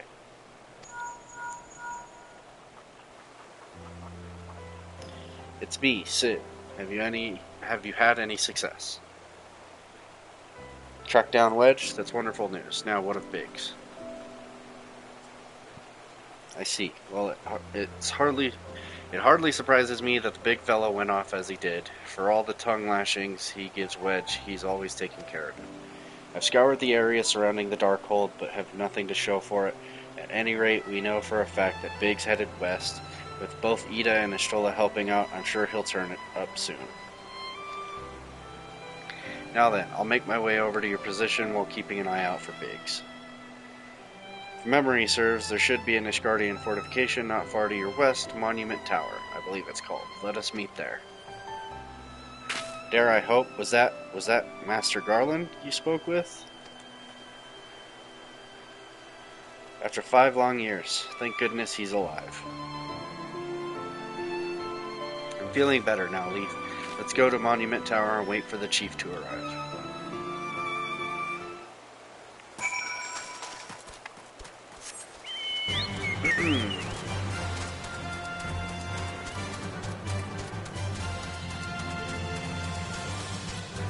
Alrighty.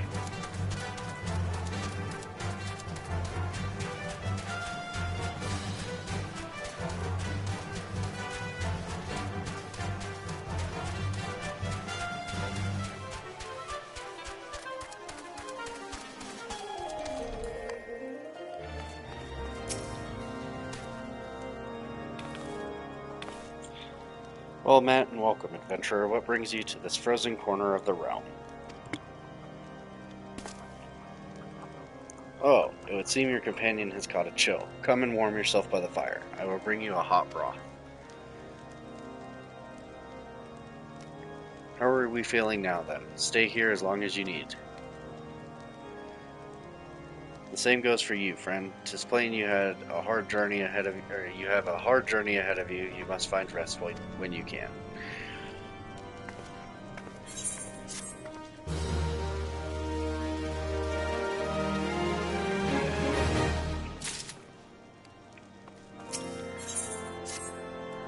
I'm fine now, thanks to you, but I can't bear to think that Biggs is still all alone in the cold, with Garleans on his heels. He lured the enemy away for my sake, and now he's suffering for it. I hate to have to rely on you again, Leaf, but do you think you could search for Biggs? I haven't the slightest notion where he might be at the moment, but maybe, just maybe, the people here have seen something. A rugged gentleman dressed in the same manner as your companion. I'm sorry, but he did not come by here. Let me think a moment. I would not raise your hopes unduly, but there is a cave situated a short distance to the south. We call it the Fury's Gaze, and it may be worth the while to investigate. I make this suggestion only because your friend seems so like a selfless sort. Rather than drawing the enemy to this tower, mayhap he elected to pass us by.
Leaf, were you able to learn anything? Not in this area. Well, that stands to reason. I suppose seeing as he was trying to lure the Garleans away from me, but where within this vast sea of snow and ice could he be? We can't give up, Leaf. We must find Biggs before he succumbs to the cold or is recaptured. There must be someone in this tower who can help us, even if it's only to tell us where else to look. Ask them for me. Ask anyone who will listen, and hurry. Biggs' chances of survival grow slimmer by the moment.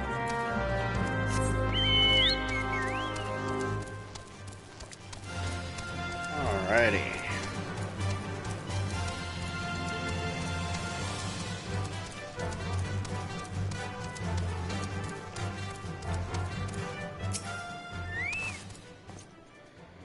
Your friend is lost in the wilderness, you say? If he's not to be found around here or in the vicinity of the Darkhold, it is possible he made for Whiteburn. To reach it, one must travel through Danifin Pass, the southern end of which lies to the north and east of here. While I make no guarantee that your search will bear fruit, it is surely better than worrying in idleness. I wish you luck. Oh, and one more thing. Do tread warily when climbing the stairs here. Not a moon ago, I near broke my neck when I slipped and took a tumble. Slipped and took a tumble. Ow. Okay. Let's go to Danifin Pass.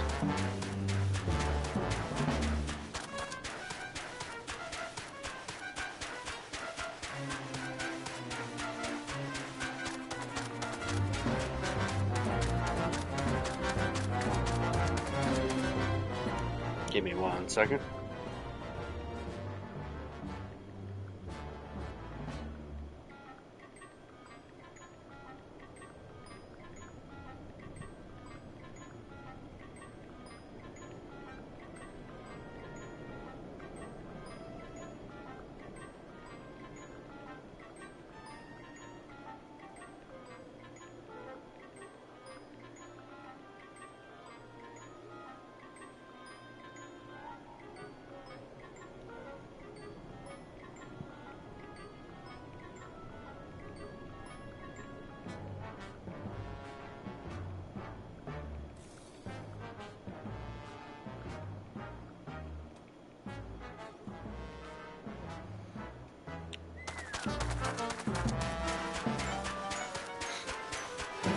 Alrighty.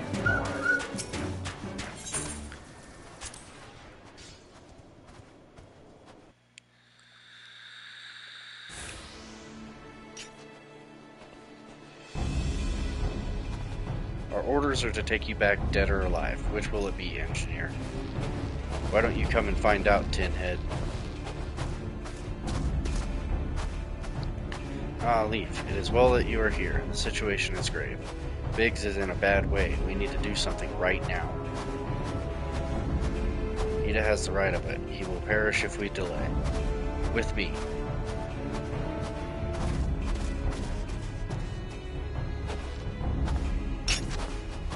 He's not alone. Kill them all.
My thanks. Another moment and I would have...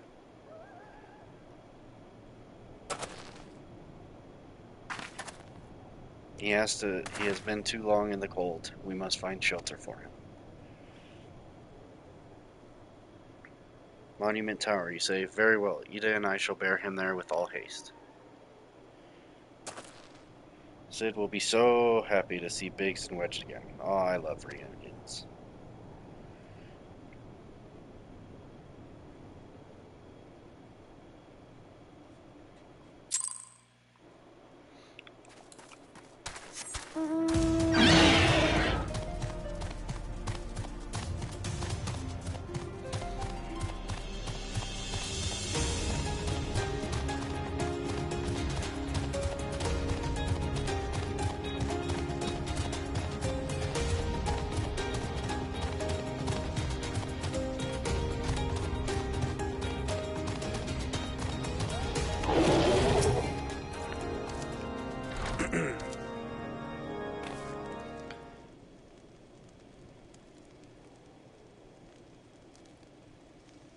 I cannot thank you enough, Leaf, and the same goes for the rest of you. Thank you all so much. Oh, don't mention it. We are a family, are we not? Well, yes. It's just I didn't think I'd ever see him again. I owe the lot of you my life, and you saved Wedge's too, Leaf. I'm losing count of how many I owe you.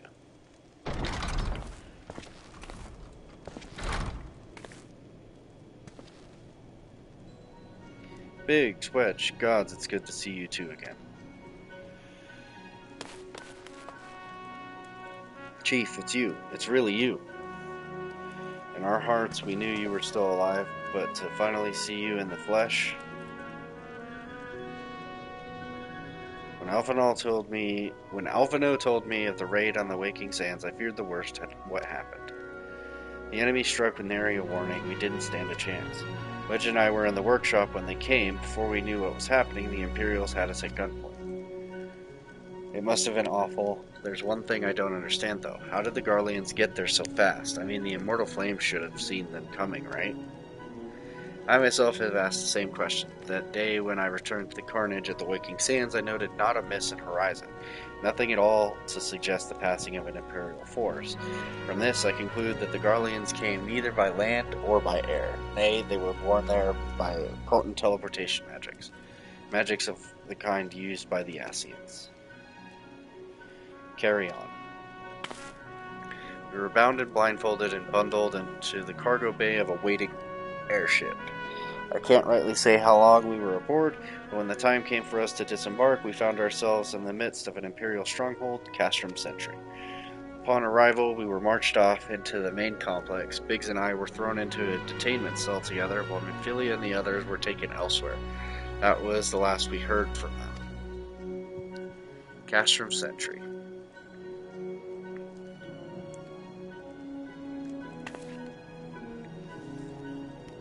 What happened next? Well, we were held in isolation for what felt like years, but was probably moons, or maybe only weeks. And then, without warning, the Imperials collected the pair of us and put us on a vessel, which we found out was bound for Garlemald, much to our dread. We knew that if we were taken back there, we weren't like to leave again. So risky though it was, we sabotaged the ship's altitude control and thereby forced an emergency landing. And in the midst of the ensuing chaos, we managed to slip our captors. The rest, as they say, is history.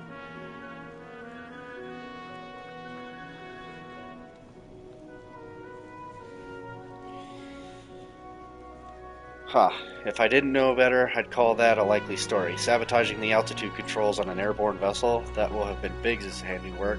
Like as not, you always were resourceful in a tight spot, my friend.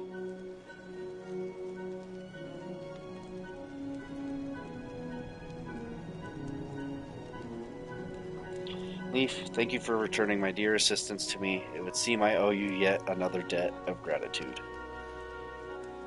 There are still many questions in my mind, but the answers can wait. Minfilia and the others still want for rescue. Jeez, I can't talk.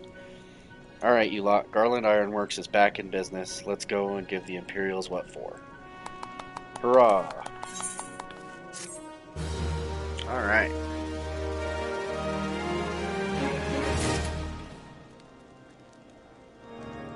Why? Oh, okay. Thanks to you, Biggs and Wedge are with us again. Now we must find a way to rescue Minfilia and the others. Gods know we've kept them waiting too long already. Based on what we've learned, I believe it's safe to say they're being held at Castrum Sentry, so let us convene at Revenant's Toll in Mordana. 'Tis as good a place as any to prepare, and better than most, the road leading east and south will get you there. When we arrive, let us seek the advice of the local adventurers. We're bound to learn a thing or two that will benefit our mission. Alright. To Mordana.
Alright, unlock the Mordana Aetherite. We'll pick up the Chocobo Key.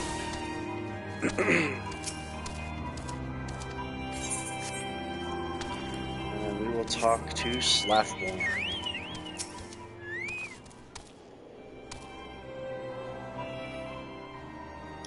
Well met, friend. What brings you to Revenant's Toll? Did I hear you rightly? Your friends are being held captive at Castrum Sentry, and you want to rescue them? I don't mean to discourage you, but that might prove difficult. The stronghold has been on high alert of late, with armored patrols seen about the perimeter around the clock. Not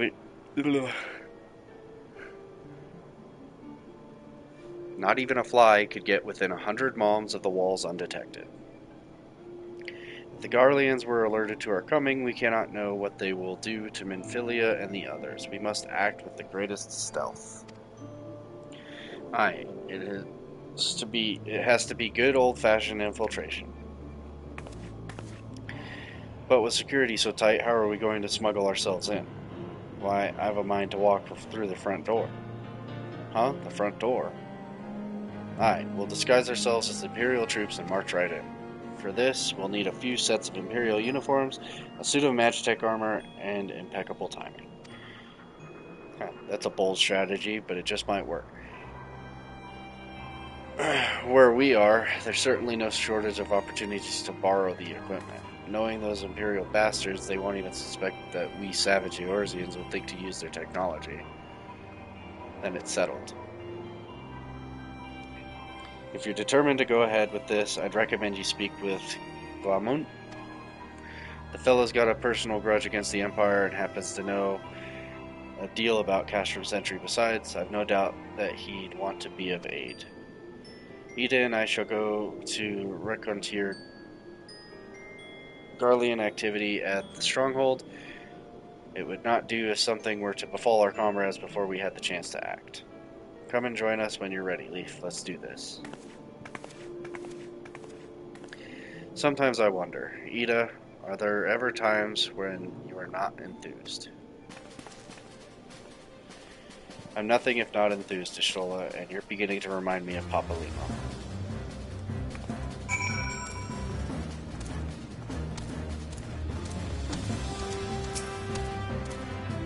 Looking for Glamoun? Are you? Well, you found him, whoever you are. You're looking to get inside Castrum Sentry and you need my help? Something tells me we're gonna get along just fine. So, you have friends at Castrum Sentry, what want for rescue? That Slaffborn knows me too well. You can count on my help. I've got a score to settle with the Imperials, and I never pass on an opportunity to get back at the Borsons. But enough about me, let's talk strategy. Rescuing folks from captivity is right delicate business. A single oversight, just one blunder, and it's all over. You can't leave any room for uncertainty. For starters, you need to confirm beyond the shadow of a doubt that your friends where you think they are. You don't want to risk your neck only to discover they've been moved elsewhere. But how can you find out, you ask? By following these instructions. If you approach Castrum Sentry from the east, you'll see a swampland to your left, called the Tangle.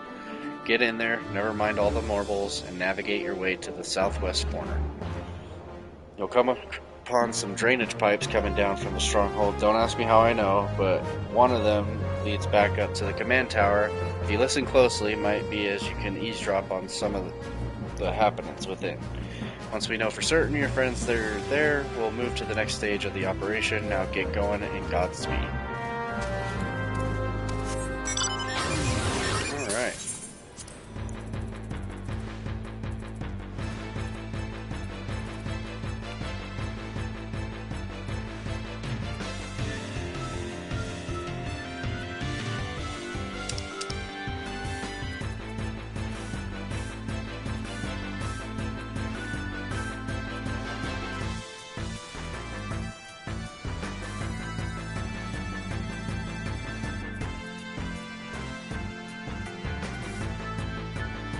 I guess I gotta backtrack and go to Boulder Downs for my hunting log for the Paladin.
faint sound of conversation echoes down the pipe. What of the captive? Does she still refuse to speak? She may as well be a deaf mute for all the information we've gotten out of her. The others aren't much better. The Ellison gets on my nerves most of all. Every time he opens his mouth, it's only to spout gibberish. I do wonder why is the Tribunus so obsessed with this Minfilian woman. They say she possesses some mystical power, something we Garleans don't have. Mystical power, like the kind the beastmen use? How am I supposed to bloody know? If you're so curious, why don't you ask the Tribunus yourself? As well try to tumble her. I like my head where it is, thank you very much. Our break is over, best we get back to our stations.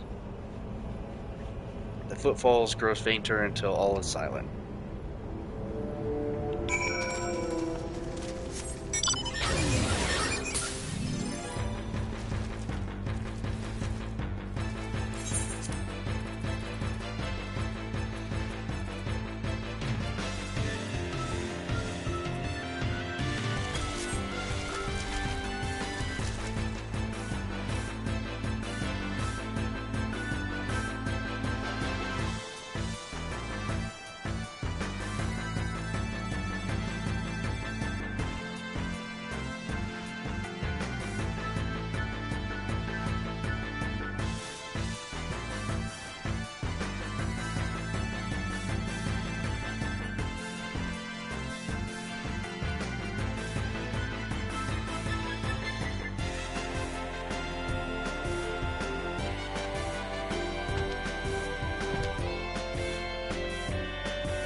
Good to see you again, Leaf. I've given to understand you have conducted some reconnaissance. Tell me, what were you able to learn?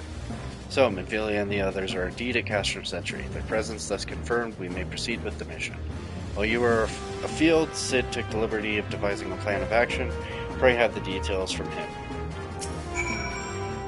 Good work, Leaf. As Elphanol has already told you, we've plotted out a course for the rescue. The gist of it is unchanged. We disguise ourselves as Imperial soldiers and infiltrate the stronghold. Galamoon is looking into ways to procure a suit of Magitech armor. In the meantime, I need your assistance for some preparation of my own. Minfilia and the others are counting on us, Leaf. Let's not keep them waiting any longer than necessary. While Galamoon goes about devising his plan, we need to see some preparation of our own. It wouldn't do if the Imperials were to discover that they're short on armor. To prevent this from happening, I'm going to put together a makeshift communications jamming device. The explanation is like to get a bit technical, so bear with me. Imperial forces communicate at a distance via electromagnetic waves. Simply put, voices are born upon etheric lightning energy that permeates the air. Now, the hill-sized cluster of corrupted crystals to the west has been observed to amplify the selfsame energy. By making use of this property, we should be able to drown out Imperial voices. To ensure that we have enough amplification, we must identify the most potent crystals among the cluster. For this, I need you to go there and use this device to take readings. I'll mark the likely places on your map. Oh, and just so you know, plasmoids are drawn to lightning energy. Don't be surprised if you run into a few.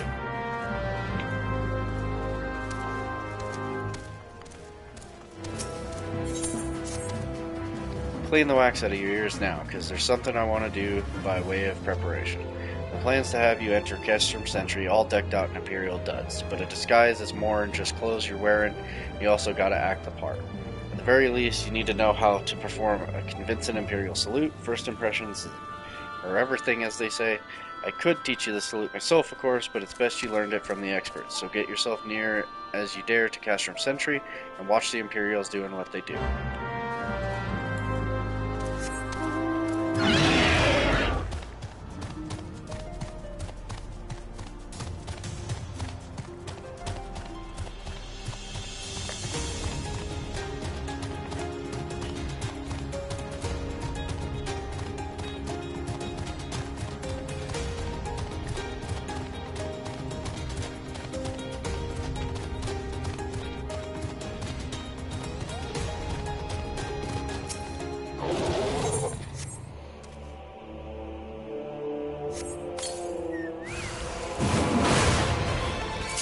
Oops.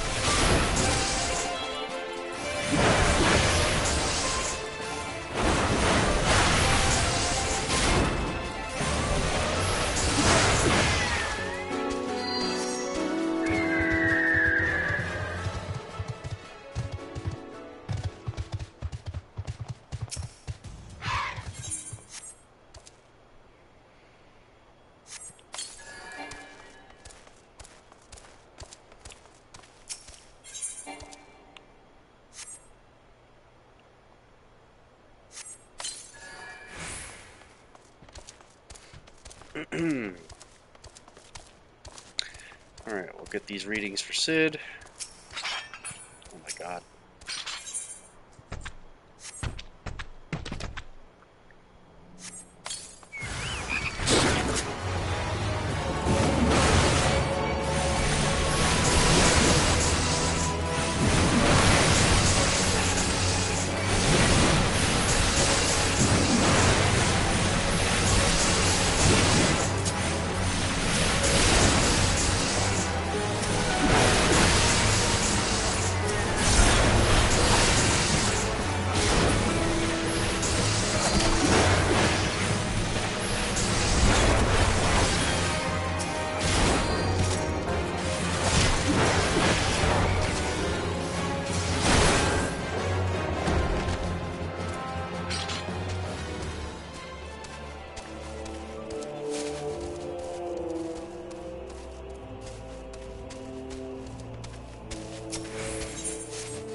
Nothing to report, sir. We have received an anonymous warning that insurgent forces are near. We must redouble our vigilance. I shall recommend that patrols be increased.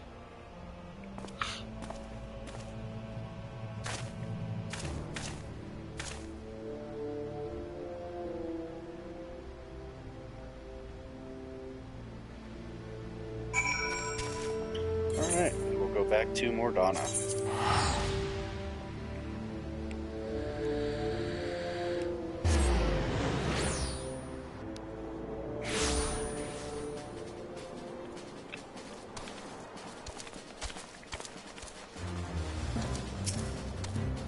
So, did you manage to learn the Imperial Salute? No, no, no. Best you don't demonstrate. I'm liable to fly into a rage and crack skulls. I'll just take your word for it.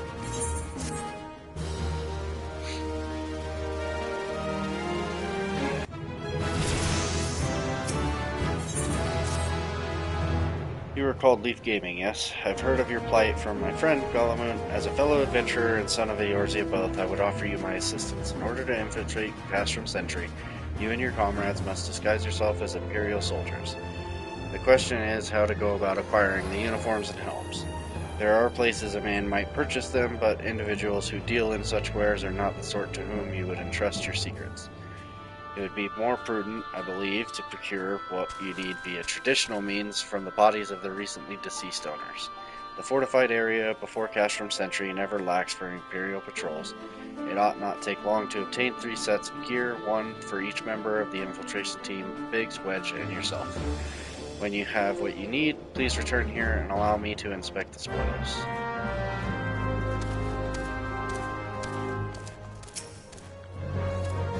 You have the readings? Excellent. Here, let me see the numbers. Yes, 4 of these crystals should suit our purpose, though I pray that we won't have need of their power. My thanks, Lee.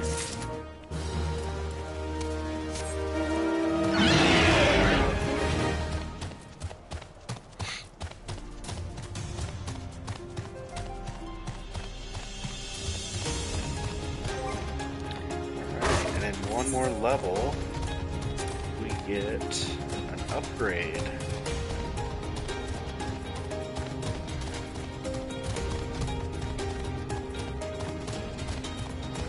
Pretty significant upgrade too. Oh Jesus Christ. Leave me alone.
Can't find them in here.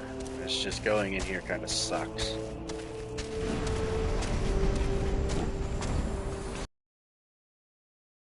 Got all of these dudes here.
To Mordana we go.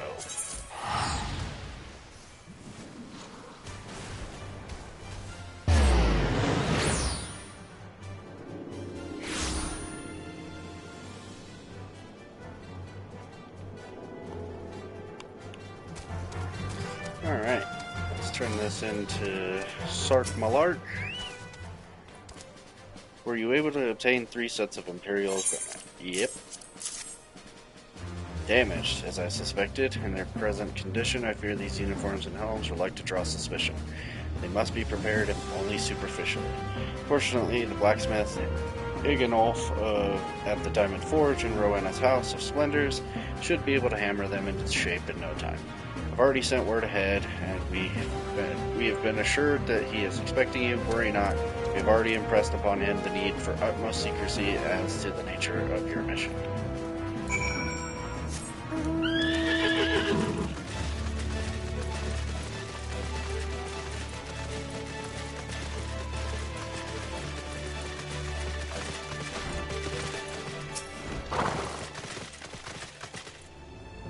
So you're the adventurer Sark Malark sent, are you? I've been waiting for you. Now let's see what you got for me.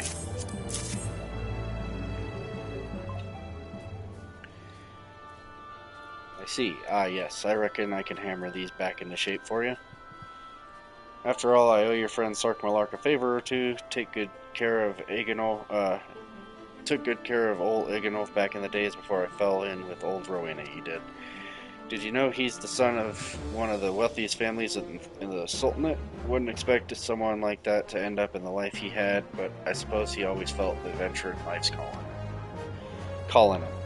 But here I go blabbering on when there's work to be done. Just hold your horse birds for a moment or two, and the great Iganolf will have your gear looking good as new. Good Lord.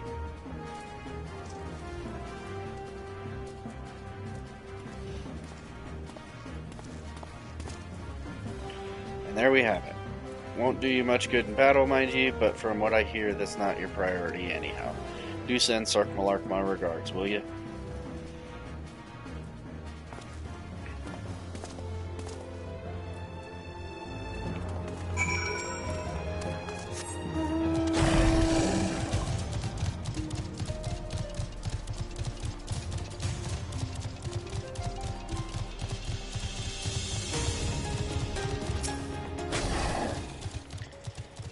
Have you had the uniforms and helms repaired? Yep, there you go.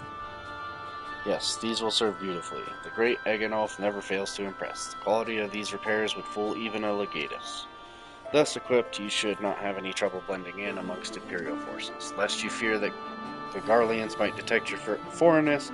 Foreigners, in fact, form the greater part of the Garlean invasion force in Eorzea. You see, when the Empire subjugates new territory, it assimilates the people of that land into its armed forces. In turn, these conscripted forces are sent to subjugate faraway lands. In this way, Garlemald nips rebellion in the bud and expands its territory in one fell stroke. With that, my part in your mission is done. I am full glad to have been of assistance to your cause. Why would I, a wealthy merchant, wish to help you? I know not where you heard such a tale, but believe me when I say that I am but another humble adventurer, one who desires only to act in the best interests of the realm. Good work getting them Imperial duds. You'll be pleased to hear I ain't been idle myself. It took me long enough, but I finally hatched a plan to get us a suit of Magitech armor. Now, from what I've seen, Castrum Sentry deploys a Reaper for most of its patrols. Trouble is, the patrols themselves are irregular, meaning random routes and random deployments, and hardly any of them come anywhere near Revenant's Toll. So, hoping to coax the Imperials out of their shells, I took the liberty of feeding them a bit of old false intelligence, told them insurgents had designs on their stronghold. It ain't far from the truth, now I come to think of it. Any road, we should start seeing more patrols than we have up till now. What you need to do is approach one of those patrols dressed up in your shiny tin suit and alert them to the enemy's presence. Having done that, you'll want to lure them as near to Revenant's Toll as you can. Like as not, though, they'll be wary of adventuring far from their own walls. If they do need a bit of extra encouragement, use the smoke signal here, filched fresh from an Imperial scout. They'll come running when they see that, and when the cavalry arrives, you hit them hard and make off with the Reaper. Simple as that. If I ain't mistaken, there's a patrol sweeping the perimeter right now, so run along A. Oh, and don't forget to salute. Alright. Let's go get us a Magitech Reaper.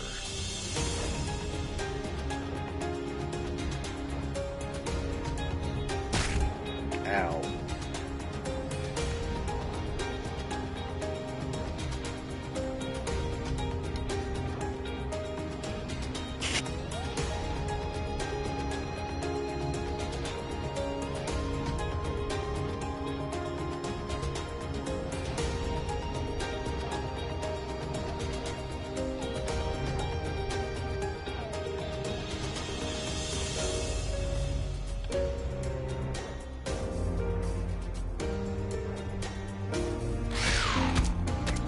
Oh, leave me alone.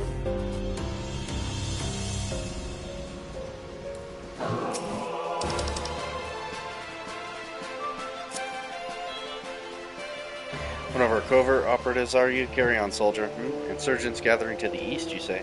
Judging by your description, they are well beyond the perimeter, but I will not have it said that I was remiss. You return to the scene and keep an eye on those insurgents. Should it go awry, use your smoke signal to call us.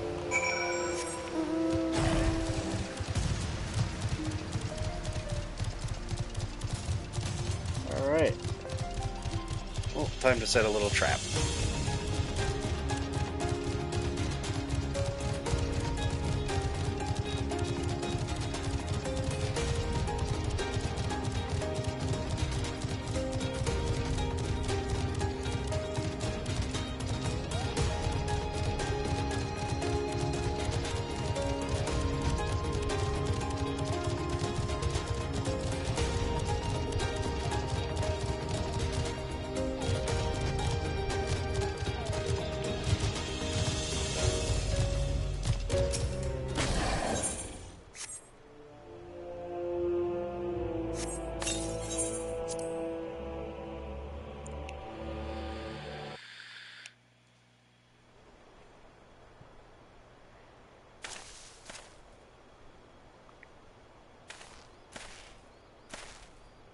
I hope you don't mind my joining. Seeing as we're seizing advanced weaponry, I thought it best to be on hand.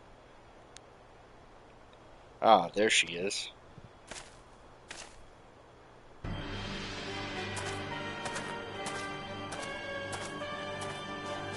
This is the place, but where is the enemy? Sir, over there. Send in the Reaper. Let us make an example of these insurgents.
At last, our very own suit of Magitech armor. Not wishing to look a gift chocobo in the beak, it does seem rather the worse for wear, doesn't it? Big, Swedge, what's your honest assessment? Well, there's the fact that she's smoking, of course, but looking past that, I'd say she was structurally sound. I don't like the way these legs are buckled. I hate to say this, but the servo mechanism may be damaged. But aren't those things protected by elm-thick armor plate? They are, yes. It's odd. The casing doesn't seem to have taken a blow. I suspect we're dealing with a faulty part. Well, whatever it is we're dealing with, we're not resting till it's fixed. Not one wink of sleep. You got that, Wedge? Oh. I heard that. A hall has been set aside for our use in Revenant's Toll. That's where we'll carry out the repairs. Look for us there, Leaf.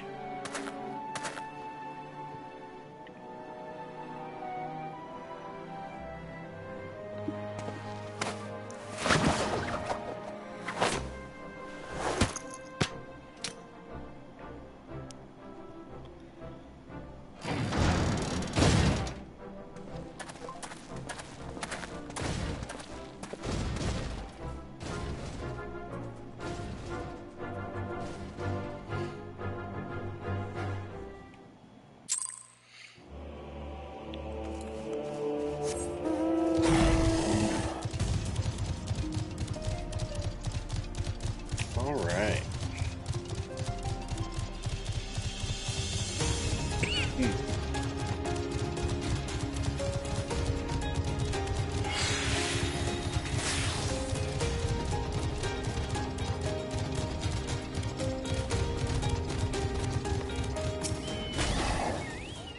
The Magitech armor, Sid and the others took it inside. Go on in and join them.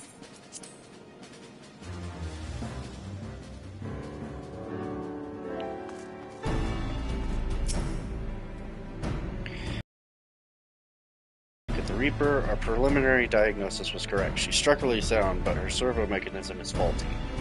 You needn't worry though, Biggs and Wedge will see her restored to her former glory in no time at all. Give those two something to mend, and they will think of naught else till the job's done. 'Tis a marvelous thing to behold, provided you remind them to visit the privy. The repairs are proceeding apace. It shouldn't be long now before Biggs and Wedge complete their work. There is, however, one small problem. As you may recall, the Machina's servo mechanism was discovered to be faulty. Wedge has subsequently ascertained that the Magitech core which drives it is worn beyond use. Such cores are rather fragile devices which must be replaced at regular intervals. Thanks to the negligence of our Imperial colleagues, however, the one used in this Reaper was long overdue. Alas, we do not have access to a ready replacement here in Mordana, but all is not lost. Wedge thinks he may have identified an alternative solution. Go and see him, would you? He'll explain the details to you. Give me 1 second.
Alright, sorry about that.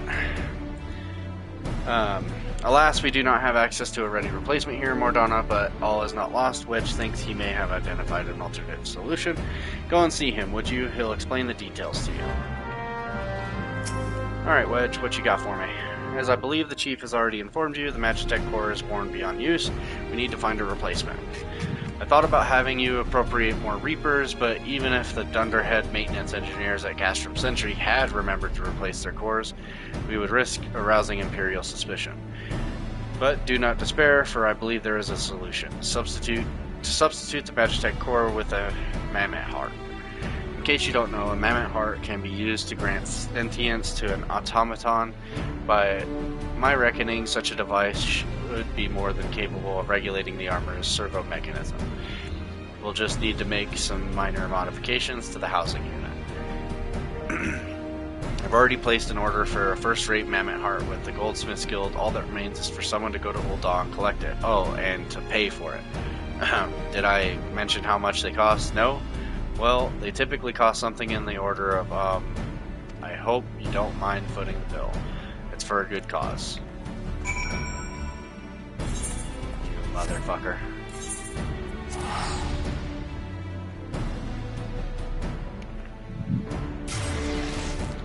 Making me pay for stuff.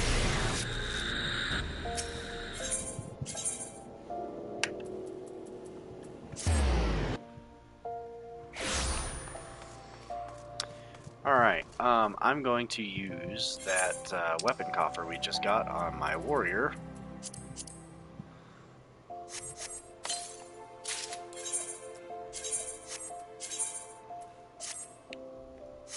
Okay.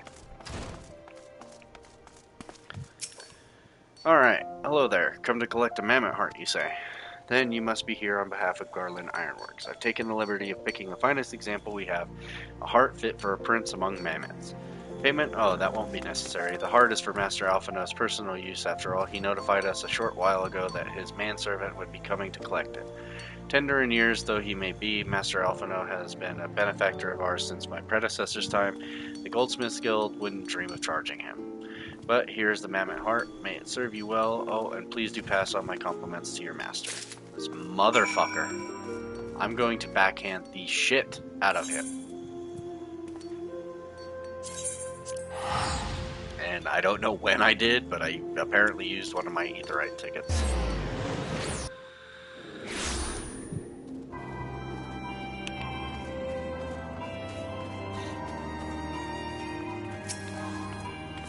Once you go in, it's hardly need saying, but try not to be seen.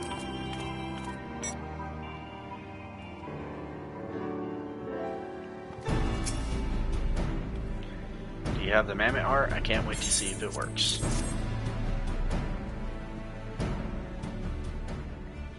Hurrah, thank you so much. But this is magnificent. It must have cost an emperor's ransom. Free of charge, courtesy of Alphinaud, coming from an influential family certainly has its advantages. But without further ado, let's give it a try. I've already modified the housing unit, so it should slot right in.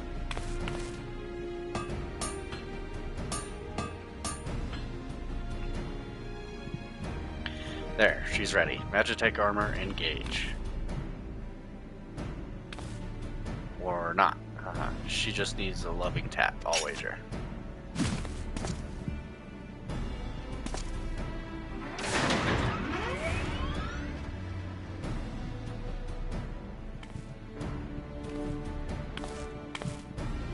Yes, she's alive.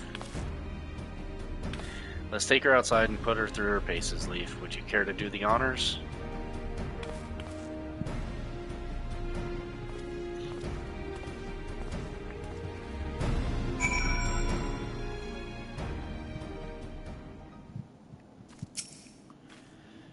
Hop into the pilot seat. We'll begin as soon as you're ready. First, I'd like you to try climbing that tangle of crystals yonder as far up as you can go, if you please. Oh, and if for some reason you need to dismount, simply come back here and we'll start again.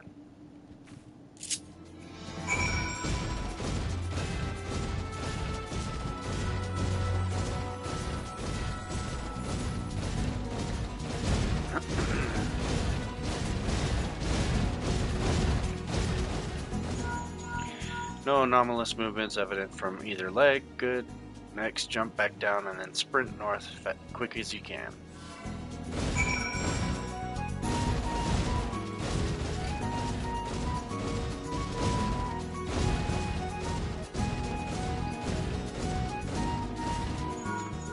Leg joints absorbing all impacts without incident. Excellent. Please make your way back, Leaf.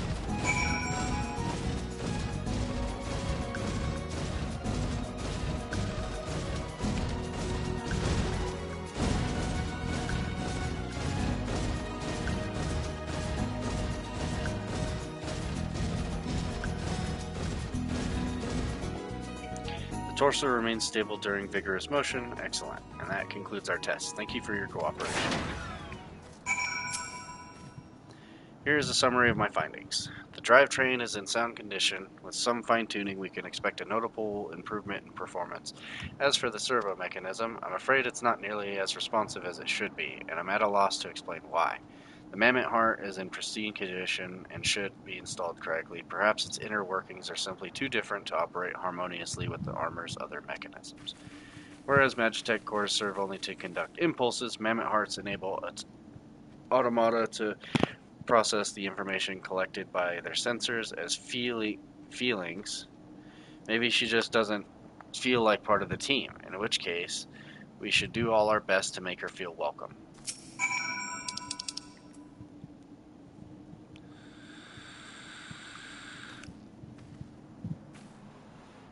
Click.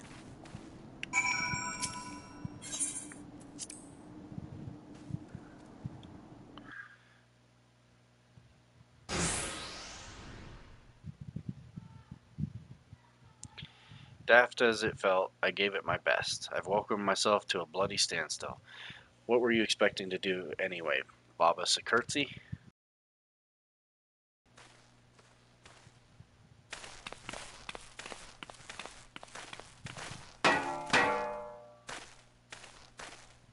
No doubt you're wondering why the servo mechanism is so important as to warrant this silliness. Without it, the pilot would be required to control the armor's every movement manually. This would be an onerous task at the best of times and wholly impractical during battle. Using a mammoth heart in place of the worn Magitech core seemed a promising solution. Alas, the device does not appear to be compatible with Garlean technology. Widge, are there no other ways we might demonstrate our appreciation to our friend here?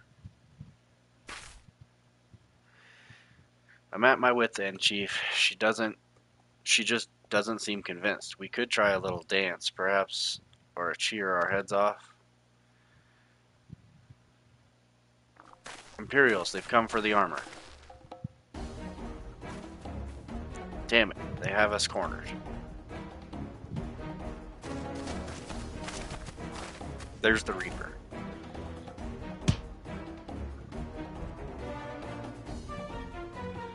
Taken by the traitor Garland. And is that the Icon Slayer? Oh, bollocks. Call for reinforcements.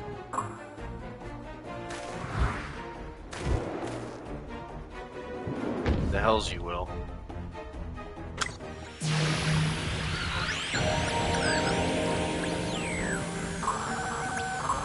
We've located the stolen Reaper, requesting immediate assistance. Respond. It's no use, sir. There's some sort of interference. Curse you, Garland. No matter. If we can't reclaim it, destroy it.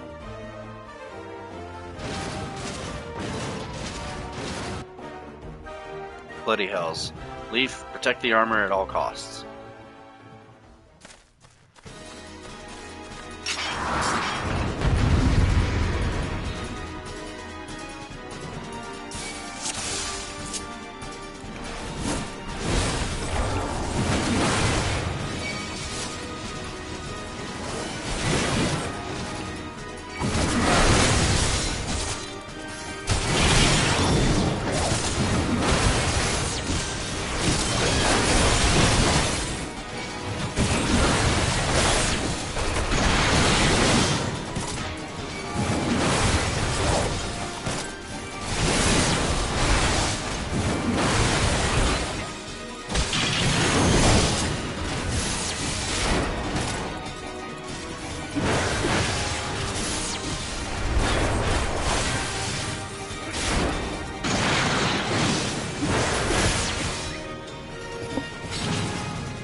me.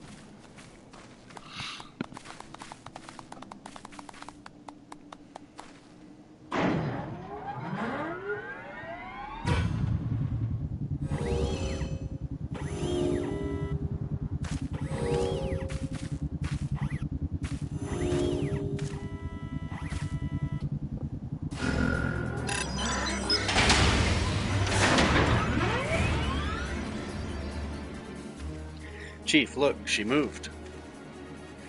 Ah, now she deigns to grace us with her presence.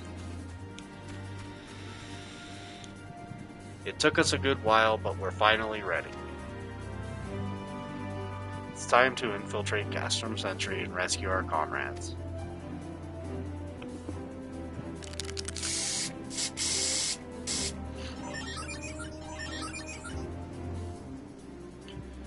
There, the finishing touch.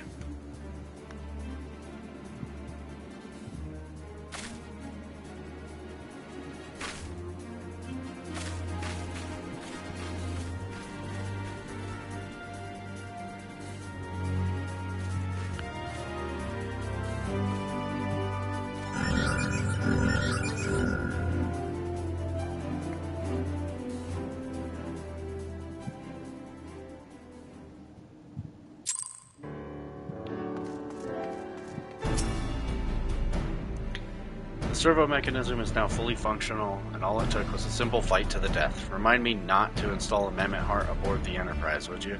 Much as I love her, I would rather not be required to profess it before boarding. But enough of that, let us see to our final preparations.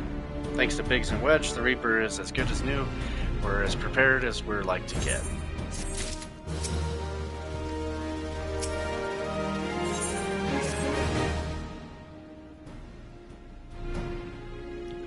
How go your preparations, Leaf? We leave as soon as you're ready. Loma, you came. I thought I'd give you all a roaring send-off. 'Tis the least I can do for the fine men and women what are about to make my lifelong wish come true.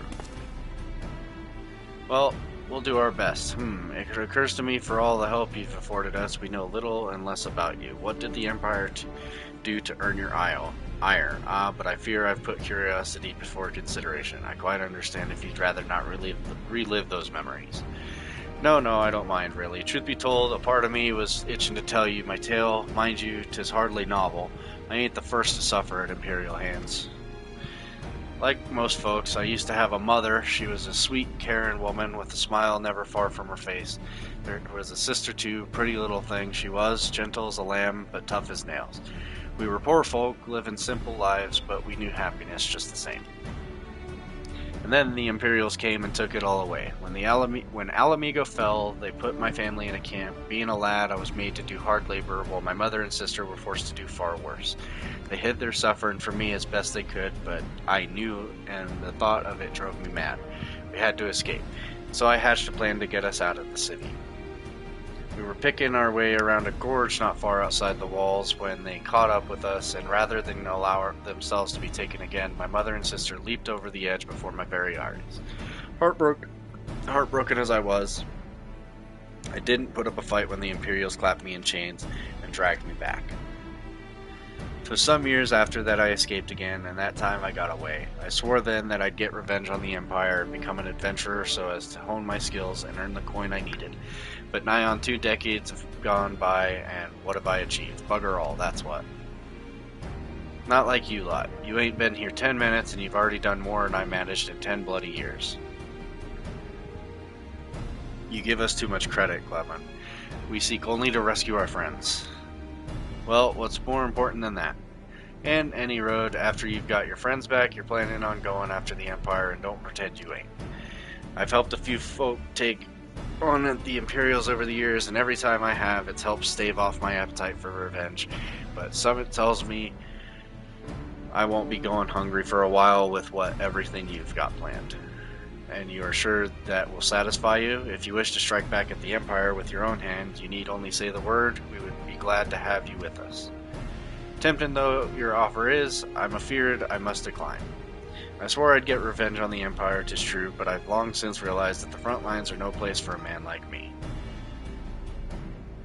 There's some as would call me craven, but I prefer to think of myself as a realist. My talents lie in scheming, you see, not swordplay. Helping folk like you is how I can make the most difference. But that's quite enough storytelling for one day. Best not keep your friends waiting any longer. I'll be praying for your safety and success. May Ralgar give you strength.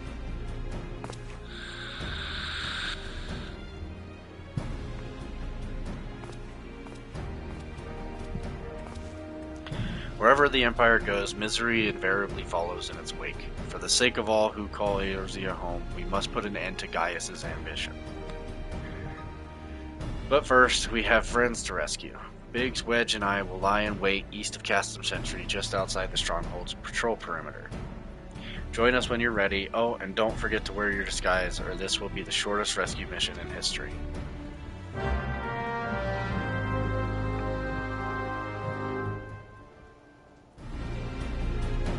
Alright, well, we got to equip this. And then this. And I'm going to ditch this because I don't care about it. Whoops. Whatever, I'll get rid of it later. Alright, we're in our disguise, now we just gotta go talk to Sid.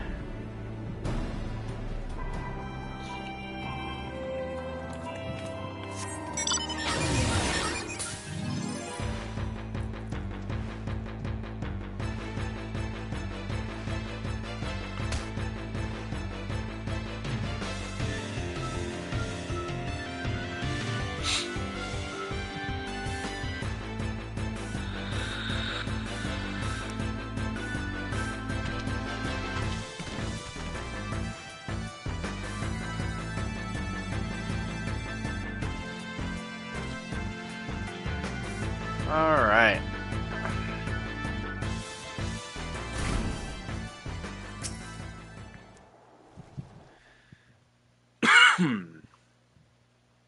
Forgive me for saying so, but you cut quite a dashing figure in Imperial black and crimson. Ah, but now is not the time for jests.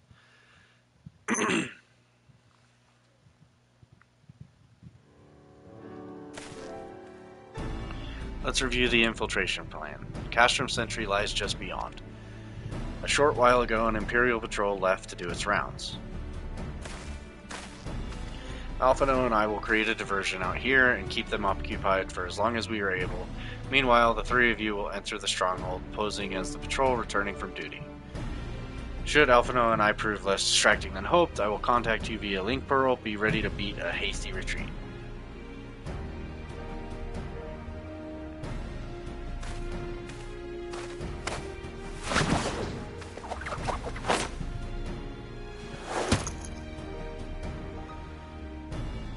Wedge will lead the way in the Reaper. Stay close to him. And I hardly need to tell you this, but don't do anything suspicious.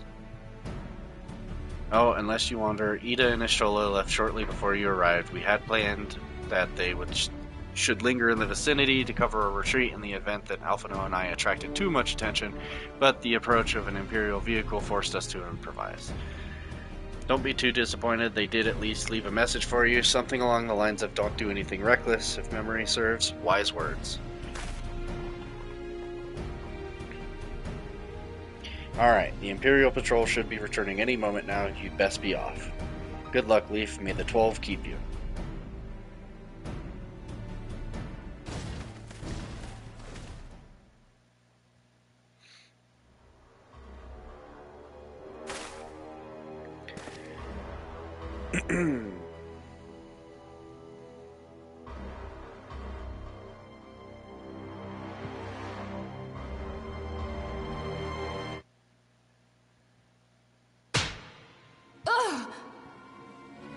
You have spirit. That I will allow. Yet you struggle to the benefit of none, least of all, yourself.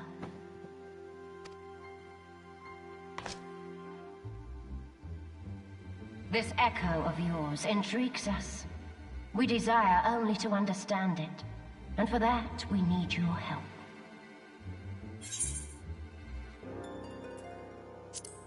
You wish to be rid of the icons, do you not? You would have saved yourself a great deal of torment had you accepted our aid from the beginning.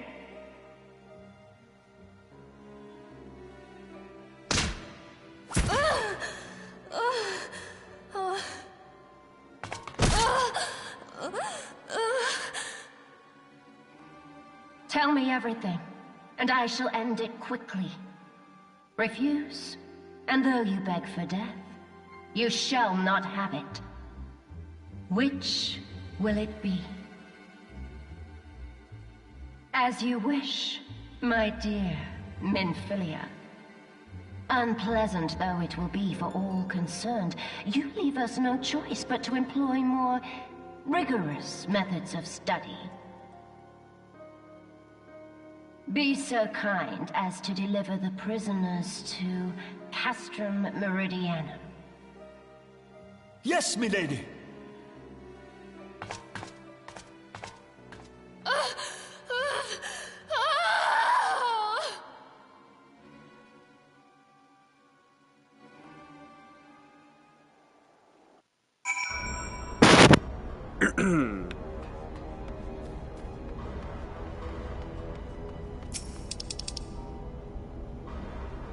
Give me 1 second. Getting another phone call.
Okay.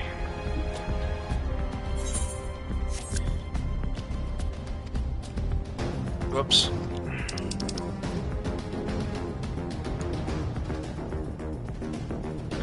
Oh, my apologies. I didn't notice you there. So engrossed was I with my task, you'd be engrossed too, had the tribunus commanded you to arrange for the prisoners to be transported. What prisoners do I speak of? You mean you haven't heard? Only the infamous Scions of the Seventh Dawn, captured by the tribunus herself. If you don't believe me, have a look in the storage tower when next you pass that way.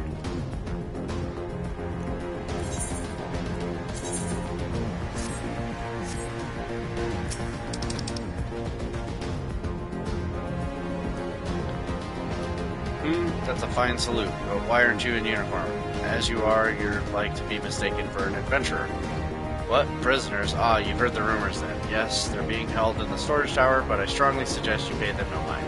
You were summoned here to work, not to gawp at Eorzea's defeated heroes. Now show a bit of enthusiasm, or I'll have you reported.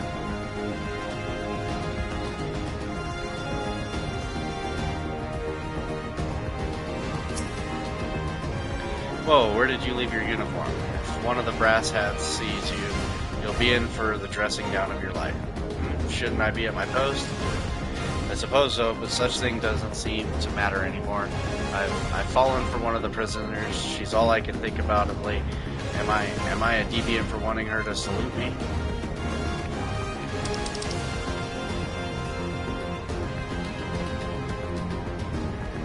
Greetings, comrade. Forgive me for asking, but you haven't visited the storage tower recently, have you? I only asked because I dropped something in there and, oh, who am I fooling? I've fallen for one of the prisoners, alright? I dare say you know the one I mean, eh? This felt blonde? Goodness no. It's the Lalafellin lass I'm smitten with. She's so adorable it hurts. I want to sweep her up into my arms and squeeze her till my arms ache. What do you reckon it would take to convince the Centurion to lend me the key so I can see her?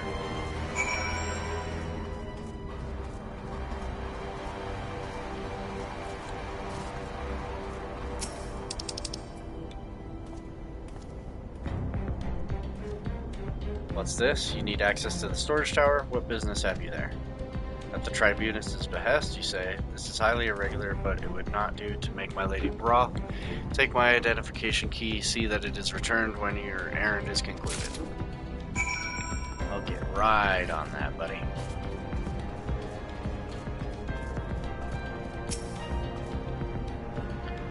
Security's tight, just as we expected. We're going to need a special key if we want to get past this bulkhead.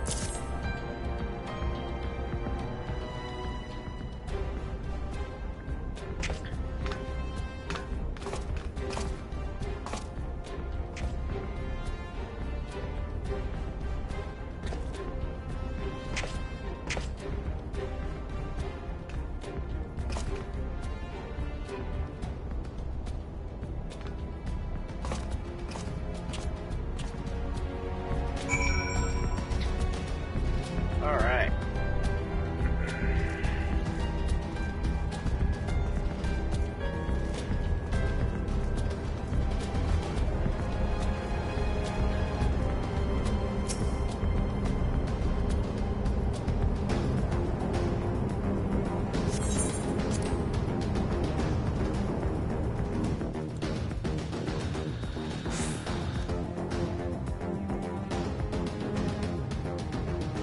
No. Ophelia and the rest. Thank goodness they're safe. I am the one you want. Leave the others be. If you harm my friends, I swear I shall take my own life, and you shall answer to your mistress.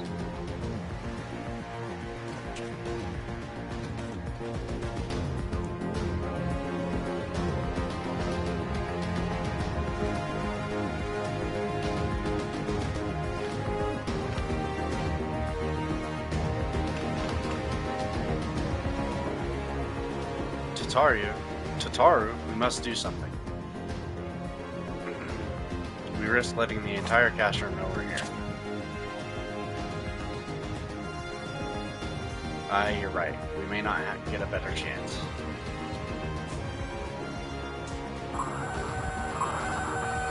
This is the 3rd squadron. What is it?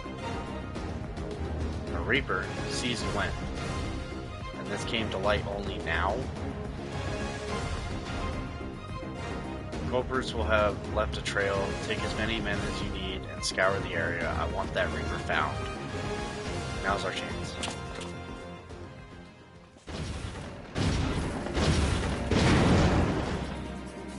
What the? Strike my last. Eliminate the intruders.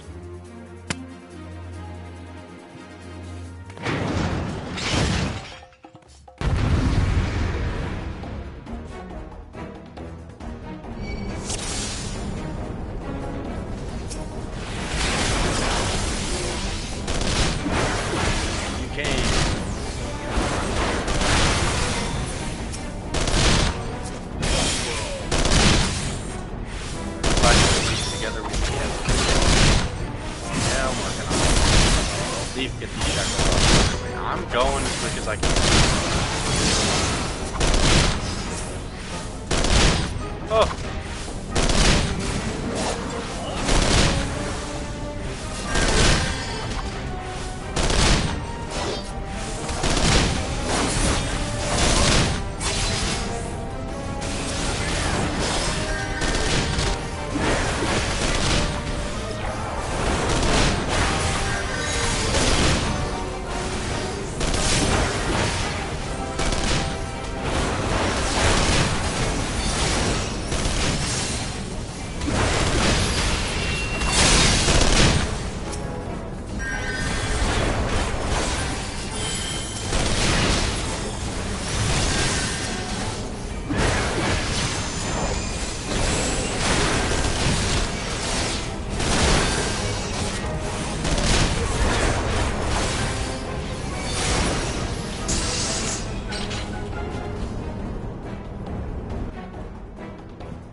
Leaf, I was so scared.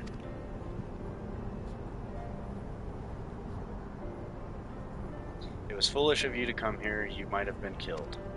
But, thank you. I shudder to think what might have happened had you not arrived when you did. I say, did you not see Thancred anywhere? I'm beginning to fear for the fellow.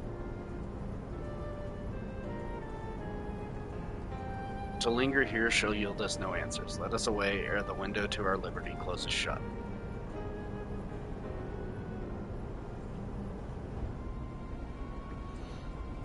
What did you say? Escaped? Then recapture them. Fail, and I shall have your head.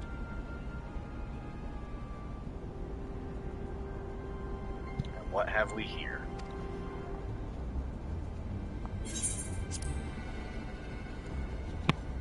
The Tribunus herself, just as you said. You have the eye of an Ahriman, Ida.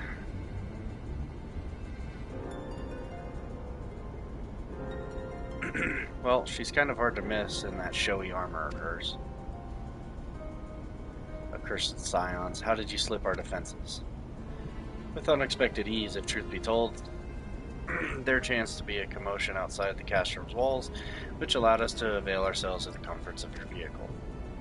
Ishtola is just being polite. That was one of the most uncomfortable things I've ever stowed away in. It's no wonder it's called the Phantom Train. No passenger would be seen dead on it. So you scuttled in amidst the freight, like the vermin you are. I shall be sure to have words with our rat catcher. Such negligence is unforgivable. That is far from your most pressing concern. First, you must answer for your own wrongdoing, Livius S. Junus. It was you who led the raid on the Waking Sands, you who butchered unarmed men and women for the crime of being unworthy of capture. You killed our friends, who will never forgive you. Nor shall we suffer to plague Eorzea a day longer, but take you to your guard.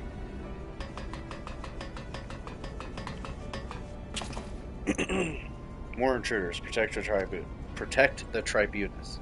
Confound it. Ida, with me.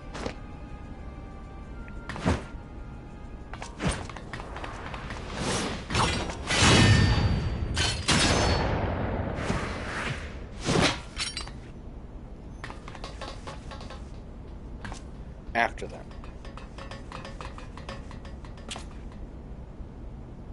Where is His Excellency? In the hangar, my lady, in discussion with our guest. Alert him at once. Yes, my lady.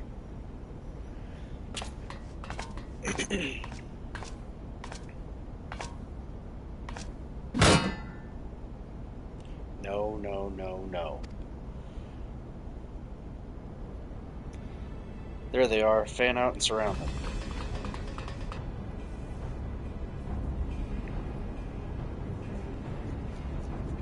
Must protect Taro. Biggs, I'm going in. See everyone to safety.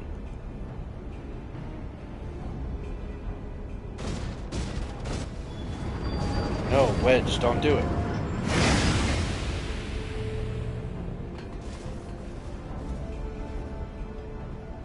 Oh no, Leaf, hold them off. I'll look after Menthelia and Tataru.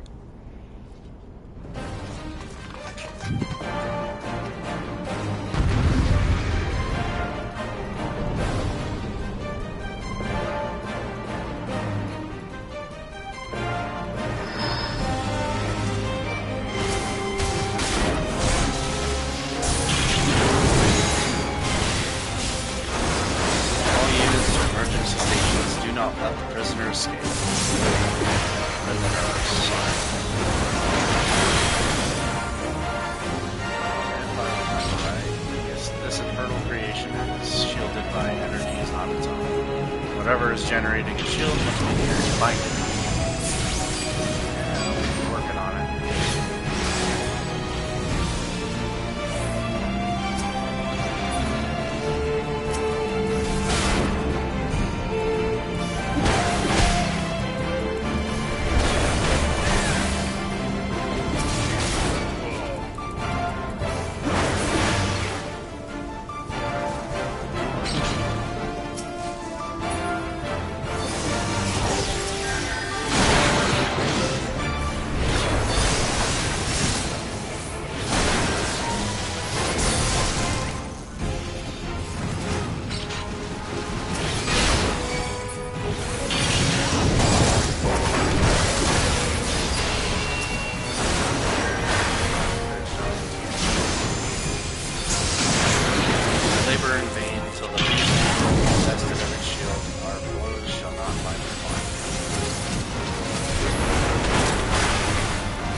Take the leader! Kill the rest!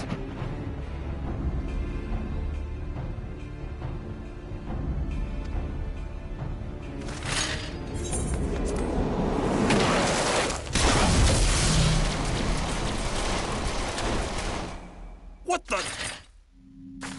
The Astola! Pray, forgive us our delay.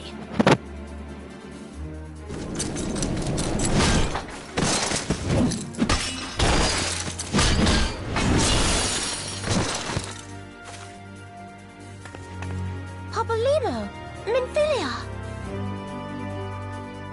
Ida! What took you so long? Well, it's nice to see you too.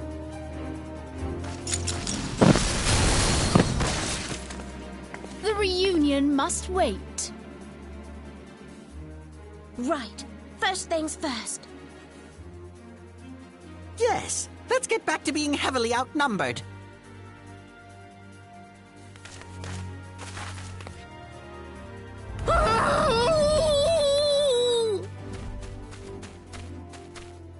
You ditched your Magitech armor. Fool of a Lalafell! Well, excuse me. She's all yours if you think you can do any better.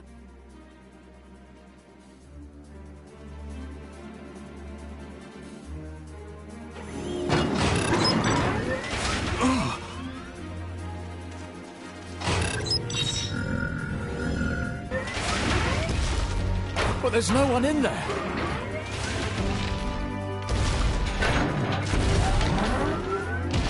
This is Sid. Can you hear me? I need you to count to 5, then jump. Understood?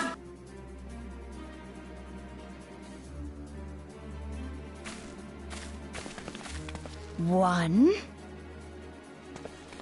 2. 3. 4.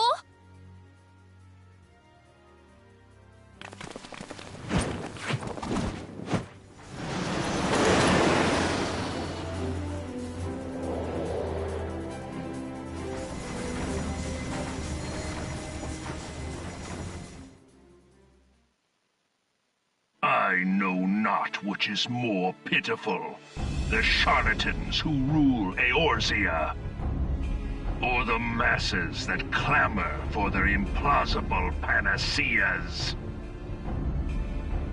I see that which they cannot. This realm founders for want of a ruler with true power, the power to cast down icons. If you continue to deny this truth, it is the people who will suffer. Embrace reason.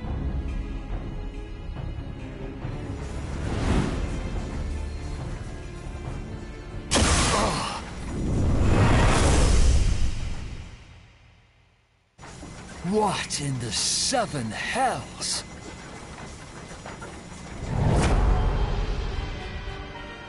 Oh no. It's here. 12 preserve us. They finished it. Ultima weapon. So it has a name. It is a relic of ancient Alag, excavated from its resting place deep beneath Alamigo. The Alagans used it to crush primal and foe alike, and now the Garleans mean to do the same. Damn you, Gaius! Look! There! Beside the Black Wolf! An Ascian! An overlord, no less. His garb attests to that. La Habrea. It could only be him.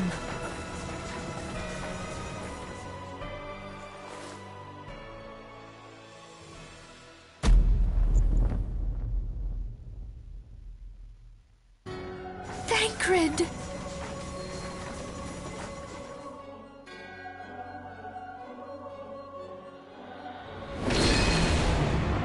He was La Habrea? No. No, this cannot be!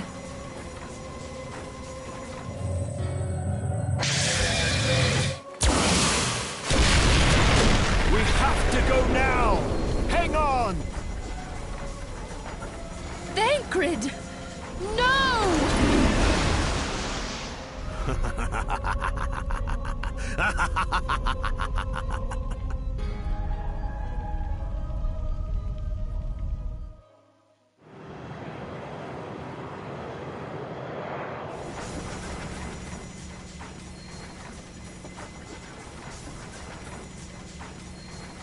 All that time, the enemy was beside me, and I never even suspected.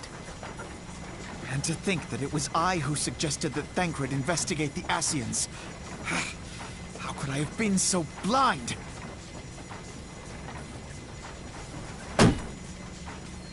Small wonder the enemy knew our every move, and where to find us. Confound it all!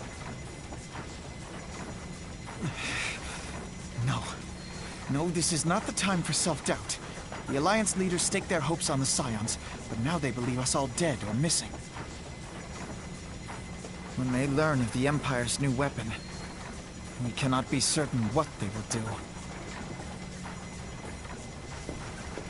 We must go and offer them what assurances we can that defeat is not inevitable. Cryle? This is Minfilia. The situation may have taken an ill turn. So forgive me if I seem brusque.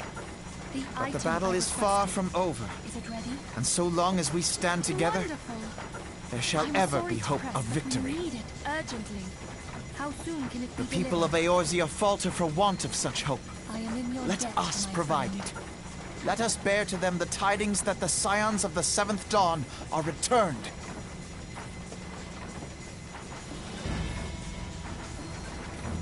Matters are coming to a head.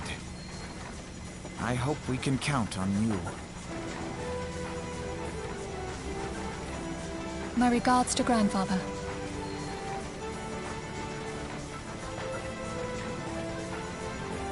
I am ready. Let us pay a visit to the Council of the Alliance leadership.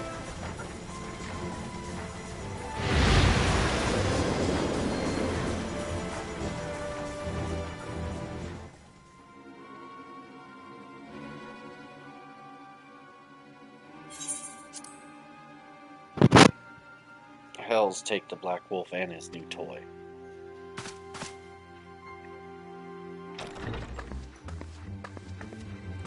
Rally all available forces. I want them ready to move upon my word. And relay to Salasfersin the order to sail. That is all.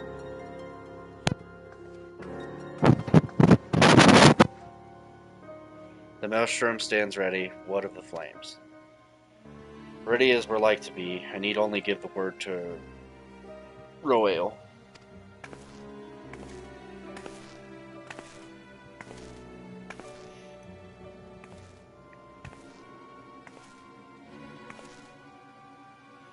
Has there been no word from Ishgard? None. The dragons have got their tongues. Silent to the last. I was unwise to hope for better. What would stir the Archbishop to open his holy mouth, if not this? And he claims the fury for his god. 'Tis bad comedy.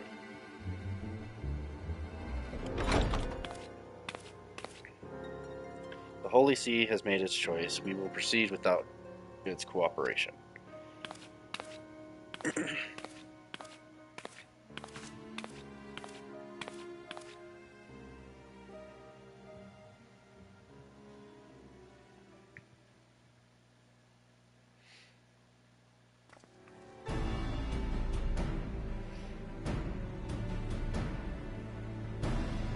I believe we are all acquainted with the terms of the Black Wolf's ultimatum. We must agree upon a course of action, not less than the fate of Eorzea hangs upon the decision of this council.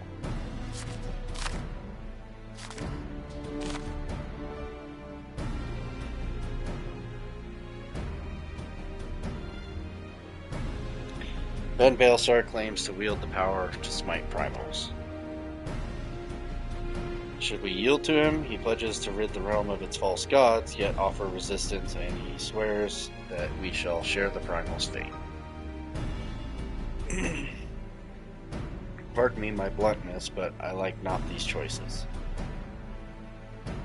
This is too great a decision for any one of our nations to make alone.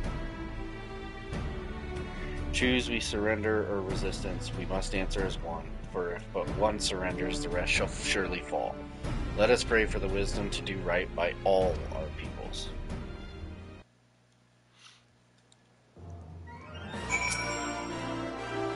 Thancred's plight troubles us all, yet we cannot allow anything to come between us and our goal. So long as the ultimate weapon exists, Eorzea will never know peace. Let us go to the Alliance leaders' Leaf and help them to make the right decision. Grim tidings, Leaf. It seems the word of the Ultima weapon's existence has already reached the Alliance leaders in the form of an ultimatum. They have gathered in the fragrant chamber and are deliberating their answer even as we speak. Beleaguered as they are, I fear they may well elect to lay down their arms in the belief that surrender will spare their people untold suffering, yet nothing could be further from the truth. That which the Black Wolf offers will doom Eorzea, not deliver it, and the leaders must be made aware of this. Let us hurry to them, Leaf, and ensure that they do not act in ignorance of the consequences. Alright.